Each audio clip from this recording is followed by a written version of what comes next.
Hi friends, നമസ്കാരം. Falcon PSCയുടെ YouTube ചാനലിലേക്ക് ഏവർക്കും സ്വാഗതം. ഞാൻ ഉബൈദ് ആദിനാട്. നമ്മൾ ഇപ്പൊ എല്ലാവരും ASMന്റെ പരീക്ഷയൊക്കെ എഴുതിയിട്ടിരിക്കുകയാണ്. നമ്മളൊരു പഠിച്ച ഒരു ലെവലൊക്കെ ആയി നിൽക്കുക. അപ്പോൾ ചിലർക്കൊക്കെ GK ഇച്ചിരി പാടായിട്ട് തോന്നിയിട്ടുണ്ടായിരിക്കാം, ചിലർക്ക് നല്ലോണം പെർഫോം ചെയ്തിട്ടുണ്ടായിരിക്കാം.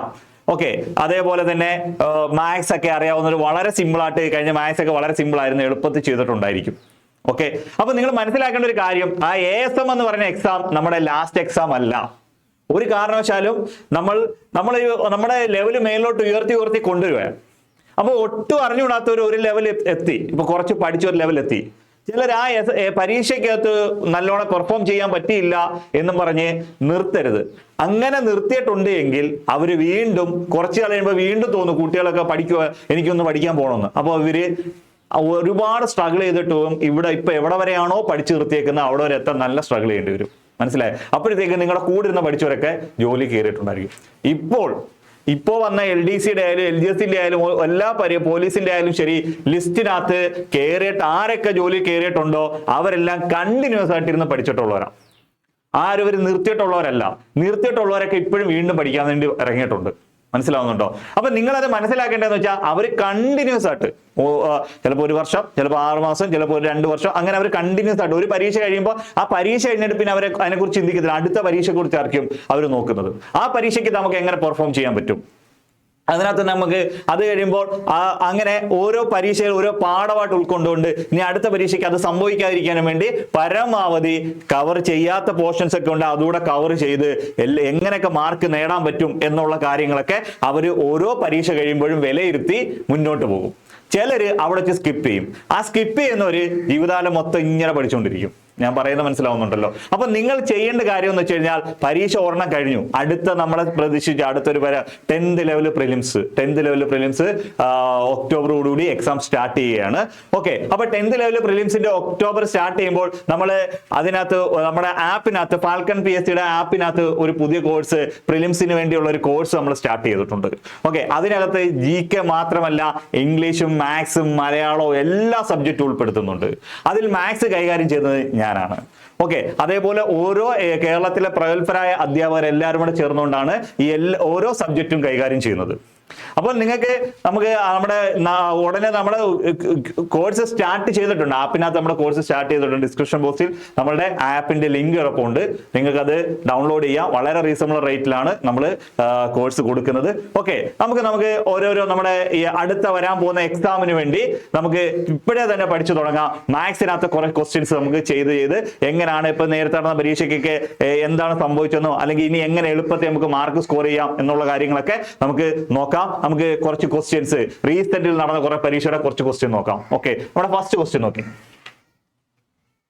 ഫസ്റ്റ് ക്വസ്റ്റ്യൻ, ഒരു വസ്തു 1920 രൂപയ്ക്ക് വിൽക്കുമ്പോൾ ലഭിക്കുന്ന ലാഭ ശതമാനം അതേ വസ്തു 1280 രൂപയ്ക്ക് വിൽക്കുമ്പോൾ ഉണ്ടാകുന്ന നഷ്ട ശതമാനവും തുല്യമാണ്.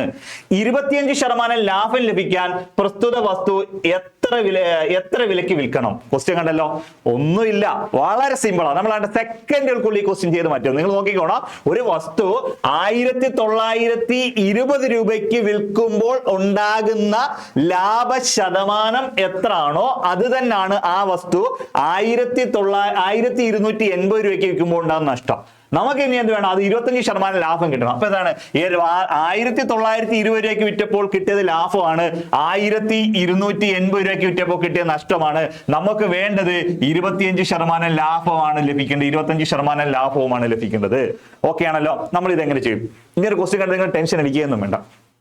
ഒരു സെക്കൻഡിൽക്കുള്ളിൽ ആൻസർ, ഒറ്റ സെക്കൻഡിൽ ആൻസർ ചെയ്യും. എങ്ങനെ ഞങ്ങൾ ചെയ്യുന്നത്? നിങ്ങൾ നോക്കിയേ, ഒന്നുമില്ല. എത്ര? 1920 രൂപയ്ക്ക് വിൽക്കുമ്പോൾ ലാഭം അല്ലയോടോ? ആ ലാഭം എത്രയാണോ അത്രയും ശതമാനം തന്നെ നഷ്ടമാണ് എന്തെന്ന് പറയുന്നത് 1280 രൂപയ്ക്ക് വിൽക്കുമ്പോൾ കിട്ടുന്നത്. ക്ലിയർ ആവുന്നുണ്ടല്ലോ? ഈ 1920 രൂപയ്ക്ക് വിൽക്കുമ്പോൾ കിട്ടുന്ന അതേ ലാഭം തന്നെയാണ് 1280 രൂപയ്ക്ക് വിൽക്കുമ്പോൾ ഉണ്ടാകുന്ന നഷ്ടം എന്ന് പറയുന്നത്. ക്ലിയർ ആവുന്നുണ്ടല്ലോ? അപ്പൊ നമ്മൾ ഇത് എന്ത് ചെയ്യണം? ഇത് രണ്ടും കൂടെ അങ്ങ് കൂട്ടണം. ഇത് രണ്ടും കൂടെ കൂട്ടിയിട്ട് ഇതിന്റെ പകുതി എടുക്കുന്നതാണ് അതിന്റെ യഥാർത്ഥ വില. മനസ്സിലാവുന്നുണ്ടല്ലോ? ആ സാധനത്തിന്റെ യഥാർത്ഥ വില എന്ന് വെച്ചാൽ ഈ 2 വിലയോടെ കൂട്ടിയിട്ട് അതിന്റെ പകുതി എടുക്കുന്നതായിരിക്കും. ക്ലിയർ ആവുന്നുണ്ടല്ലോ? ഓക്കെ, നമുക്ക് നോക്കാം ഈ 2 വിലയോടെ കൂട്ടുക. അപ്പൊ നോട്ടെ, ഇവിടെ ഇത് 80 കൂടുമ്പോൾ ഇത് 2000 3200 ഓക്കെ ആണല്ലോ. 3200 ഡിവൈഡഡ് ബൈ 2. 3200 divided by 2. 3200-നെ 2 വെച്ചിരിക്കുമ്പോൾ 1600 എന്ന് കിട്ടും. ഈ 1600 രൂപയാണ് അതിന്റെ യഥാർത്ഥ വില. ഇത്രയേ ഉള്ളൂ. മനസ്സിലായല്ലോ. യഥാർത്ഥ വില 1600 രൂപ. അപ്പൊ എന്താണ്, ഒരു സാധനം 1920 രൂപയ്ക്ക് വിൽക്കുമ്പോൾ ഉണ്ടാകുന്ന ലാഭവും 1980 രൂപ 1280 രൂപയ്ക്ക് വിൽക്കുന്ന ഉണ്ടാകുന്ന നഷ്ടവും തുല്യമാവുന്ന കേസിൽ, കണ്ടോ, തുല്യമാണ് ഉണ്ടാകുന്ന നഷ്ടവും തുല്യമാവുന്ന കേസിൽ നമ്മൾ ഇവിടെ എന്ത് ചെയ്യണം, രണ്ട് വിലയോടെ കൂട്ടിയിട്ട് പകുതി എടുക്കുന്നതാണ് അതിന്റെ യഥാർത്ഥ വില എന്ന് പറയുന്നത്. ഈ യഥാർത്ഥ വില എന്ന് പറയുന്നത് എപ്പോഴും എത്ര ശതമാനമാണ്? എപ്പോഴും യഥാർത്ഥ വില 100%. നമുക്കറിയാലോ, എപ്പോഴും അതിന്റെ ഏത് സാധനത്തിന്റെ യഥാർത്ഥ വില എന്ന് പറയുന്നത് 100%. ഈ 100% പ്രൈസ് എന്ന് പറയുന്നതാണ് 1600 രൂപ എന്ന് പറയുന്നത്. നമ്മളോട് ചോദിച്ചേക്കുന്നത് നമുക്ക് 25% ലാഭം കിട്ടണമെന്നാണ് അവർ പറഞ്ഞേക്കുന്നത്. 25% ലാഭം കിട്ടണമെങ്കിൽ നമ്മൾ ഇത് എങ്ങനെ വിൽക്കണം എന്ന് ചോദിച്ചാൽ നമുക്ക് എന്താണ്, ഏത് സാധനത്തിന്റെയും യഥാർത്ഥ വില എന്ന് പറയുന്നത് 100%. ഏത് സാധനത്തിന്റെ യഥാർത്ഥ വില 100%. 10% ലാഭം എന്ന് വെച്ചാൽ 110%. 20% ലാഭം എന്ന് വെച്ചാൽ 120%. 10% നഷ്ടം എന്ന് വെച്ചാൽ 90%. 20% നഷ്ടം എന്ന് വെച്ചാൽ 80%. അപ്പോൾ നമുക്ക് വേണ്ടത് 25% ലാഭമല്ലേ എന്ന് വെച്ചാൽ 125% നമുക്ക് വേണ്ടത്. ഈ 125% എത്രയാണെന്ന് കണ്ടുപിടിച്ച് വെച്ചത്. അപ്പൊ 100% 1600 എങ്കിൽ 125% എത്രയാണെന്നാണ് നമ്മൾ ചോദിച്ചേക്കുന്നത്. 125% എത്രയാണെന്നാണ് ചോദിച്ചേക്കുന്നത്. ക്ലിയർ ആവുന്നുണ്ടല്ലോ. നമ്മൾ എന്ത് ചെയ്യുന്നത്, ഇത് ക്രോസ് ചെയ്ത് ഗുണിക്കുമ്പോൾ എത്ര കിട്ടി? 1600 ഇൻറ്റു 1600. ഇത് ക്രോസ് ചെയ്ത് 1600 ഈ 125 കൂടെ ക്രോസ് ചെയ്യുക ഡിവൈഡഡ് ബൈ ഈ 100 ഉണ്ടല്ലോ, ഈ സംഖ്യ ഏതാണോ അതിനകത്ത് താഴെ എഴുതുക. ഓക്കെ ആണല്ലോ. ഇത് ക്രോസ് ചെയ്യുക 1600 125 കൂടെ ക്രോസ് ചെയ്ത് ഗുണിക്കുക, ഇവിടുത്തെ സംഖ്യ എടുത്ത് താഴെ എഴുതുക. നമുക്ക് ഇനി വെട്ടാകണ്ടേ. 4 25 100, 5 25 125, 1 4 4, 4 16, I 4 20, 20 2 0 എത്ര? 20 2 0 2000 രൂപ. ആ സാധനം നമ്മൾ എത്ര രൂപയ്ക്ക് വിൽക്കണം? 2000 രൂപയ്ക്ക് വിറ്റാൽ നമുക്ക് 25% ലാഭം കിട്ടും. ക്ലിയർ ആവുന്നുണ്ടല്ലോ. നമ്മൾ നോക്കിയേ, ഒരു സാധനം 1920 രൂപയ്ക്ക് വിൽക്കുമ്പോൾ ഉണ്ടാകുന്ന നഷ്ടവും 1280 രൂപയ്ക്ക് ഉണ്ടാകുന്ന ലാഭവും 1280 രൂപയ്ക്ക് ഉണ്ടാകുന്ന നഷ്ടവും തുല്യമായാൽ യഥാർത്ഥ വില കണ്ടുപിടിക്കാൻ രണ്ടുകൂടെ കൂട്ടിയിട്ട് പകുതി എടുത്താൽ മതി. ക്ലിയർ ആവുന്നുണ്ടോ? രണ്ടുകൂടെ കൂട്ടി പകുതി എടുത്ത് നമുക്ക് 1000. അതാണ് യഥാർത്ഥ വില 100%. നമുക്ക് 25% ലാഭം വേണോ? അപ്പൊ എന്താണ് 125%? അല്ലെങ്കിൽ എന്ത് ചെയ്താൽ മതി, ഇങ്ങനെ ചെയ്താലും മതി. 25% ലാഭം 1600 100% അല്ലേ? നമുക്ക് 25% ലാഭം വേണം. ഇതിന്റെ 25% കണ്ടിട്ട് കൂട്ടിയാലും മതി. 25%, ഈ 2 0 ഈ 2 0 വെട്ടിക്കളയാം. ഓക്കെ ആണല്ലോ. 16 ഗുണം 4 ആകുമ്പോ 16 ഗുണം 25 ഗുണം 4 ആകുമ്പോ 100, 8 ആകുമ്പോ 200, 16 ആകുമ്പോ 400 രൂപ. അപ്പൊ എന്താണ് 1600-ന്റെ 25% വെച്ചാൽ 400 രൂപയാണ്. 400 രൂപയും കൂടെ കൂട്ടിയിരിക്കണം. എത്രയാണ്? 400 രൂപ കൂട്ടിയിരിക്കണം. അപ്പൊ എത്ര? ഈ 1600 പ്ലസ് 400, 1600 പ്ലസ് 400 എത്ര കിട്ടി? 2000 രൂപ എന്നിട്ട് ഈ 2000 രൂപയ്ക്ക് വിൽക്കണം. ഇങ്ങനെ ചെയ്യേണ്ട, ഈ രീതി ചെയ്താൽ എളുപ്പത്തിൽ ചെയ്യാൻ പറ്റും. രണ്ടുകൂടെ കൂട്ടിയിട്ട് പകുതി എടുക്കുക. ക്ലിയർ ആവുന്നുണ്ടല്ലോ. ഓക്കെ, നമുക്ക് അടുത്തൊരു ക്വസ്റ്റ്യനിലേക്ക് പോവാം. നിങ്ങൾക്ക് ഇത് മനസ്സിലായി കാണുമെന്ന് ഞാൻ വിശ്വസിക്കുന്നു. അപ്പൊ നിങ്ങൾക്ക് എന്തെങ്കിലും മനസ്സിലായില്ലെങ്കിൽ നിങ്ങൾ അത് കമന്റ് ചെയ്യുക. കമന്റ് ചെയ്യുമ്പോൾ നമ്മൾ അതനുസരിച്ച് ക്ലിയർ ചെയ്ത് തരും. ഓക്കെ, അല്ലെങ്കിൽ നിങ്ങൾക്ക് അത് വീഡിയോ ആയിട്ട് നമ്മൾ ചെയ്തു തരും. ഓക്കെ, നമുക്ക് നെക്സ്റ്റ്. അതായത് സിമ്പിൾ ആണ് കാര്യം. ഇപ്പൊ ഇതൊക്കെ കാണുമ്പോൾ വലിയ കാര്യമായിട്ട് വേണ്ട, ഒന്നുമില്ല. അത് രണ്ടുകൂടെ കൂട്ടി പകുതി എടുത്തു, എന്നിട്ട് ക്രോസ് ചെയ്തു, ഇത്രയേ ഉള്ളൂ. ഓക്കെ ആണല്ലോ. നെക്സ്റ്റ് ക്വസ്റ്റ്യൻ നോക്കി. 36 പൈ സെന്റിമീറ്റർ ക്യൂബ് വോളിയമുള്ള ഒരു ഗോളത്തിന്റെ ആരം സെന്റിമീറ്ററിൽ കണ്ടെത്തുക. മനസ്സിലായല്ലോ. 36 പൈ സെന്റിമീറ്റർ വോളിയമുള്ള ഒരു ഗോളത്തിന്റെ ആരം സെന്റിമീറ്ററിൽ കണ്ടെത്തുക. Okay, 36 pi centimetre cube. നോക്കിയേ, ഇതൊക്കെ കാണുമ്പോൾ നിങ്ങൾ വലിയ ഇതായിട്ടൊന്നും ഒന്നുമില്ല. വളരെ സിമ്പിളാണ്. ഗോളത്തിന്റെ വ്യാപ്തം കണ്ടുപിടിക്കുക. ലൊക്കേഷൻ എന്തോ? ഗോളത്തിന്റെ വ്യാപ്തം 4/3 പൈ ആർ ക്യൂബ്. മനസ്സിലായല്ലോ. സ്പിയറിന്റെ വോളിയം കണ്ടുപിടിക്കുക. ലൊക്കേഷൻ എന്ന് വെച്ചാൽ 4/3 പൈ ആർ ക്യൂബാ. 4/3 പൈ ആർ ക്യൂബ്. ഈ 4/3 പൈ ആർ ക്യൂബ് ആണ് ഗോളത്തിന്റെ വ്യാപ്തങ്ങൾ. ഇത് ഓൾറെഡി അവർ പറയുന്നുണ്ട്. എത്രയാണ്? 36 പൈ എന്ന് പറയുന്നുണ്ട്. ഇത് എത്രയാണ്? 36 പൈ സെന്റിമീറ്റർ ക്യൂബ് എന്നാണ് പറയുന്നത്. ഓക്കെ, നമുക്ക് ഇവിടെ എന്ത് വേണം? നമുക്ക് ആദ്യം നമ്മളോട് ചോദിക്കുന്നതിന്റെ ആരം അല്ലെങ്കിൽ റേഡിയസ്, ആരം എത്രയാണെന്നാണ് ചോദിച്ചിരിക്കുന്നത്. നമുക്ക് കണ്ടുപിടിക്കേണ്ടത് ആരമായത് കൊണ്ട് എന്താണോ കണ്ടുപിടിക്കേണ്ടത് അതിനെ മാത്രം നമ്മൾ ഒരു സൈഡിലേക്ക് നിർത്തോളൂ. ആണ് ആരം ക്യൂബ്. ഈ ആരം ക്യൂബ് എന്ന് പറയുന്നത് നമുക്ക് കണ്ടുപിടിക്കാം 36 പായി. കണ്ടുപിടിക്കേണ്ടത് മാത്രം അവിടെ നിലനിർത്തും. ബാക്കിയുള്ള നമ്മൾ സമത്തിനപ്പുറത്തോട്ടം കൊണ്ടുവയ്ക്കും. എങ്ങനെ കൊണ്ടുപോകും? സമത്തിന് ഇപ്പുറത്തെ ഒരു സംഖ്യ ഗുണിച്ചേക്കുവാണെങ്കിൽ സമത്തിനപ്പുറം പോകുമ്പോൾ ഹരിക്കണം, ഹരിച്ചേക്കുവാണെങ്കിൽ ഗുണിക്കണം, കൂട്ടിയൊക്കെ ഒന്ന് കുറയ്ക്കണം, കുറച്ചൊക്കെ ഒന്ന് കൂട്ടണം, പ്ലസ് മൈനസ് ആക്കണം, മൈനസ് പ്ലസ് ആക്കണം. വേറെ കാര്യമൊന്നും ഇല്ലടോ, വളരെ സിമ്പിൾ ആയിട്ട്. അപ്പൊ നോക്കിയേ, ഇവിടെ വരയുടെ താഴെ ഇല്ലടോ 3 കിടക്കുന്നേ. വരയുടെ താഴെ കിടക്കുന്ന 3 സമത്തിനപ്പുറം പോകുമ്പോൾ വരയുടെ മേളിൽ കൊണ്ടുപോകണം. വരയുടെ മേളിൽ ഇല്ലടോ 4π കിടക്കുന്നത്, അത് മേളിൽ കിടക്കുന്നതിന് താഴെ. അപ്പൊ മേളിൽ കിടക്കുന്ന 4π താഴെ വന്നു, താഴെ കിടക്കുന്ന 3 മേളിൽ പോയി. കണ്ടുപിടിക്കേണ്ട ആർ ക്യൂബ് മാത്രം ഒരു സൈഡിലായി. നിങ്ങൾക്ക് ചെയ്യാമല്ലോ. ഇത് ചെയ്യുന്ന എന്ത് പാട്? അപ്പൊ ഇക്വേഷൻ എടുത്തു കൊടുത്തു, നമ്മൾ അതിനകത്ത് ഇട്ട് കൊടുത്തു. ഓക്കെ, നമുക്ക് വേണ്ടത് ആരം ക്യൂബാണ്. അത് അവിടെ നിർത്തിയിട്ട് താരം അങ്ങോട്ട് ഉണ്ട്. ഓക്കെ, ഈ പയ്യും ഈ പയ്യൂടെ വെട്ടിക്കളഞ്ഞൂടായോ? പയ്യും പയ്യൂടെ വെട്ടാം. ഓക്കെ ആണല്ലോ. ഈ 36 4 വെച്ചിരിക്കും. 9 4 36. ഓക്കെ, എന്ന് വെച്ചാൽ ആരം ക്യൂബ് ഈസിക്കൽ ടു 9 9 3 27. ആരം ക്യൂബ് എന്ന് വെച്ചാൽ 27. ആർ ക്യൂബ് എന്ന് പറയുന്നത് 27. ക്വസ്റ്റ്യൻ ചോദിച്ചിരിക്കുന്നത് ആരം എത്ര എന്നാണ് ചോദിച്ചിരിക്കുന്നത്. ആരം ക്യൂബ് അല്ല ചോദിച്ചിരിക്കുന്നത്, ആരം എത്ര എന്നാണ് നമ്മൾ ചോദിച്ചിരിക്കുന്നത്. ക്ലിയർ ആവുന്നുണ്ടോ? അപ്പൊ നമുക്ക് ആർ ക്യൂബ് കിട്ടി, 27 എന്ന് കിട്ടി. ആർ ക്യൂബ് എന്ന് പറഞ്ഞാൽ 27. നമുക്ക് എങ്ങനെ ആരം കണ്ടുപിടിക്കും? ഇതിന്റെ ക്യൂബ് അങ്ങ് മാറ്റിയാൽ മതി. ക്യൂബ് മാറ്റാൻ പറഞ്ഞാൽ അങ്ങ് വായിച്ചോളയാണോ ചെയ്യുന്നത്? ക്യൂബ് മാറ്റി അങ്ങ് വായിച്ചോളയാം. എങ്ങനെ ആണോ? ഇതിന്റെ ക്യൂബ് റൂട്ട് എടുക്കണം. സമത്തിനപ്പുറ സംഖ്യയുടെ ക്യൂബ് മാറ്റണമെങ്കിൽ സമത്തിനപ്പുറ സംഖ്യയുടെ ക്യൂബ് റൂട്ട് എടുക്കണം. മനസ്സിലായല്ലോ? ⁻⁴ മാറ്റണമെങ്കിൽ 4th റൂട്ട് എടുക്കണം. ഓക്കെ, ഇവിടെ സ്ക്വയർ മാറ്റണമെങ്കിൽ സ്ക്വയർ റൂട്ട് എടുക്കണം. അപ്പൊ നമുക്ക് എഴുതാം ആരം equal to cube root of 27. 27ന്റെ ക്യൂബ് റൂട്ട്. 27ന്റെ ക്യൂബ് റൂട്ട് എത്ര? 3 9 9 3 27. ഏത് സംഖ്യയാണോ 3 പ്രാവശ്യം എഴുതി ഗുണിക്കാൻ പറ്റുന്നത് അതാണ് ആ സംഖ്യയുടെ ക്യൂബ്. ഇപ്പൊ 3നെ 3 പ്രാവശ്യം എഴുതിക്കുമ്പോൾ 27. അതാണ് 3ന്റെ ക്യൂബാണ് 27. അപ്പൊ 27ന്റെ ക്യൂബ് റൂട്ട് 3. 5 × 5 × 5 125. 5ന് 3 പ്രാവശ്യം എഴുതി ഗുണിക്കുമ്പോഴാണ് 125 കിട്ടുന്നത്. അപ്പൊ 5ന്റെ ക്യൂബാണ് 125. 125ന്റെ ക്യൂബ് റൂട്ടാണ് 5. ക്ലിയർ ആവുന്നുണ്ടല്ലോ? ഓക്കെ, നമ്മുടെ ആൻസർ എന്ന് വെച്ചാൽ 3 സെന്റിമീറ്റർ എന്ന് കിട്ടും. ആൻസർ 3 സെന്റിമീറ്റർ ആണ് നമ്മുടെ ആൻസർ. ഇത് ചെയ്യാൻ എന്തോ പാട്? ഒന്നുമില്ല. ഇക്വേഷൻ അങ്ങോട്ട് ഇട്ട് കൊടുക്കാൻ കൊണ്ട് വെട്ടിക്കളാം. ഇത്രേ ഉള്ളൂ, പ്രശ്നമുള്ളൂ. ഇത്രയും കാര്യമുള്ളൂ. ക്ലിയർ? ഇത് സിമ്പിൾ അല്ലേ ഇവിടെ? ഓക്കെ, നമുക്ക് കണ്ട അടുത്ത ക്വസ്റ്റ്യൻ. ഇതെല്ലാം ഈ റീസെന്റ് നടന്ന പരീക്ഷയുടെ ക്വസ്റ്റ്യൻ ആണ്. എല്ലാം അടുത്തടുത്ത് നടന്ന പരീക്ഷയുടെ ക്വസ്റ്റ്യൻ ആണ്. ഓക്കെ, ലഘൂകരിക്കുക. എന്താ ഇങ്ങനെ ക്വസ്റ്റ്യൻ എന്താ? 1/2 raise to -2 plus 1/3 raise to -2 plus 1/4 raise to -2. ഇത്രയേ ഉള്ളൂ. 1/2 raise to -2 plus 1/3 raise to -2 plus 1/4 raise to -2. ഇതേ ഉള്ളൂ. ഇത്രയും കാര്യമുള്ളൂ. ഇങ്ങനെ ക്വസ്റ്റ്യൻ തന്നിട്ട് ഇതിനെ ലഘൂകരിക്കാനാണ് വെച്ചേക്കുന്നത്. നിങ്ങൾ അറിഞ്ഞിരിക്കേണ്ട, എക്സ്പോണൻസ് കൃത്യ നിയമങ്ങൾ എന്ന് പറയുന്ന ഒരു പോയിന്റ് ഉണ്ട്. നിങ്ങൾ വെക്കണം. ഇതാണ് ഒരു ഇക്വേഷൻ ആണ്. ഇങ്ങനെ a/b the whole raised to -m equal to b/a the whole raised to m എന്ന് പറയുന്നത്.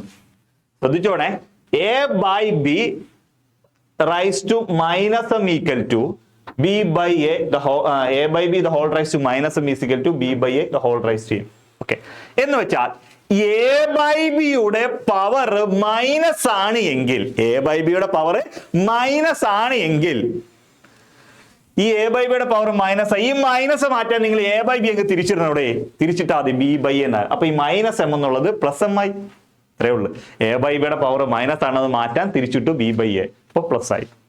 ഇനി പവർ മൈനസ് ഇനി കൊണ്ടുവരണമെന്ന് വിചാരിച്ചോ, ഈ b/a വീണ്ടും നിങ്ങൾ അങ്ങ് തിരിച്ചിടണം. b/a വീണ്ടും തിരിച്ചിടുമ്പോൾ എന്തായി? a/b എന്നായി. അപ്പൊ എന്താ? ഈ +m എന്തായി? -m ആയി. അപ്പൊ മൈനസ് മാറ്റാനും തിരിച്ചിട്ടാ മതി, മൈനസ് കൊണ്ടുവരാനും തിരിച്ചിട്ടാ മതി. ക്ലിയർ ആവുന്നുണ്ടല്ലോ? ക്ലിയർ ആവുന്നുണ്ടോ? ഒന്നുമില്ല, വളരെ എളുപ്പം. അപ്പൊ നിങ്ങൾ നോക്കിയേ, ഇതിന്റെ എല്ലാത്തിന്റെ പവർ മൈനസ് അല്ലേ? ഇതേപോലെ സിമ്പിൾ ആയിട്ടുള്ള കാര്യങ്ങൾ അറിഞ്ഞാൽ മതിയുടെ. നമ്മൾ 20 മാർക്ക് നമുക്ക് സ്കോർ ചെയ്യാൻ പറ്റും. മൊത്തം മാർക്ക് സ്കോർ ചെയ്യാൻ പറ്റും. വളരെ എളുപ്പത്തിൽ സ്കോർ ചെയ്യാൻ പറ്റും. നിങ്ങൾ ഒരു കാര്യം മനസ്സിലാക്കുക, മാത്സ് എന്ന് പറയുന്നത്, നിങ്ങൾ ഇപ്പൊ ഈ കഴിഞ്ഞ ASM എക്സാമിനെ GK പല കുട്ടികളും എന്നോട് പറഞ്ഞു, സാറേ GK ഭയങ്കര പാടായിരുന്നു. ഞാൻ ചോദിച്ചു, മാത്സ് എളുപ്പമല്ലായിരുന്നു? മാത്സ് വളരെ സിമ്പിൾ ആയിരുന്നു, വളരെ എളുപ്പമായിരുന്നു. മാത്സ് നിങ്ങൾക്ക് എളുപ്പത്തിൽ സ്കോർ ചെയ്യാൻ പറ്റുമായിരുന്നു. 10 മാർക്ക് സ്കോർ ചെയ്യാൻ പറ്റുമായിരുന്നു ASM ക്വസ്റ്റ്യൻ. മനസ്സിലായോ? ആ 10 GK കിട്ടണമായിരുന്നെങ്കിൽ നിങ്ങൾ എന്തുമേ ക്വസ്റ്റ്യൻ പഠിക്കണമായിരുന്നു.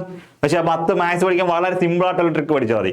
നിങ്ങൾ അറിഞ്ഞിരിക്കുക, എപ്പോഴും മാർക്ക് സ്കോർ ചെയ്യുന്ന കുട്ടികൾ, എപ്പോഴും ഫുൾ മാർക്ക് സ്കോർ ചെയ്യുന്ന കുട്ടികൾ എന്ന് പറയുന്നത് മാത്സും ഇംഗ്ലീഷും മലയാളവും മാക്സിമം മാർക്ക് സ്കോർ ചെയ്യുന്നവരായിരിക്കും ലിസ്റ്റ് വരുന്നതും ജോലി മേടിക്കുന്നതും.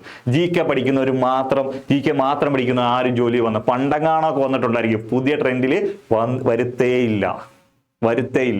കാര്യം 70 മാർക്കിന്റെ ഒരു GKയുടെ പരീക്ഷയ്ക്ക് നിങ്ങൾക്ക് 70 നിങ്ങൾക്ക് പിടിക്കാൻ പറ്റത്തില്ല. അത് 70 പിടിക്കുന്ന നിങ്ങൾ അത്രയ്ക്ക് ബ്രില്യൻ്റ് ആയിരിക്കും. ആ 70 പിടിക്കാൻ പറ്റുന്ന ഒരു GK നിങ്ങൾക്ക് ഉണ്ടെങ്കിൽ ഉള്ള ക്വസ്റ്റ്യൻ ആണെങ്കിൽ അതിന്റെ കട്ട് ഓഫ് 80 മേളിൽ പോകും.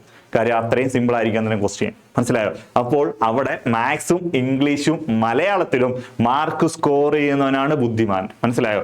ഇപ്പൊ ഒരു ഉദാഹരണം, ഇപ്പൊ ഒരു 70 മാർക്ക് പരീക്ഷ, 70 മാർക്കിന്റെ ഒരു പരീക്ഷ, അതിനകത്ത് നിങ്ങളൊരു 45 മാർക്ക്, അല്ല വേണ്ട, നമുക്ക് ഇത് ക്വസ്റ്റ്യൻ ചെയ്തിട്ട് ഞാൻ കാര്യം പറഞ്ഞുതരാം. അതിനെ കുറിച്ച് ഞാൻ പറഞ്ഞുതരാം. അതിന് എന്താണ് നിങ്ങൾ എങ്ങനെ ഏതൊക്കെ ട്രിക്കിൽ പഠിച്ചാൽ നിങ്ങൾക്ക് മാർക്ക് സ്കോർ ചെയ്ത് പെട്ടെന്ന് ജോലി കയറാൻ പറ്റുന്ന കാര്യം ഞാൻ പറഞ്ഞുതരാം. ഓക്കെ, അത് വിളിക്കട്ടെ. അപ്പൊ ഈ ചെറിയ കാര്യങ്ങൾ മാത്രം പഠിച്ചാൽ മതി. അപ്പൊ ഇതിന്റെ പവർ മൈനസ് ആണെങ്കിൽ മൈനസ് മാറ്റി ഇത് തിരിച്ചിടണം. എന്നല്ല, ഇവിടുത്തെ പവർ മൈനസ് മാറ്റി ഇതിനെ തിരിച്ചിട്ടപ്പോ എന്തോ 2/1. അപ്പൊ എന്തായി? -2 എന്നുള്ളത് +2 ആയി. പ്ലസ് ഇവിടുത്തെ മൈനസ് മാറ്റി തിരിച്ചിട്ടു 3/1. ഇവിടുത്തെ -2 എന്നുള്ളത് +2 ആയി. ഇവിടുത്തെ തിരിച്ചിട്ടു 4/1.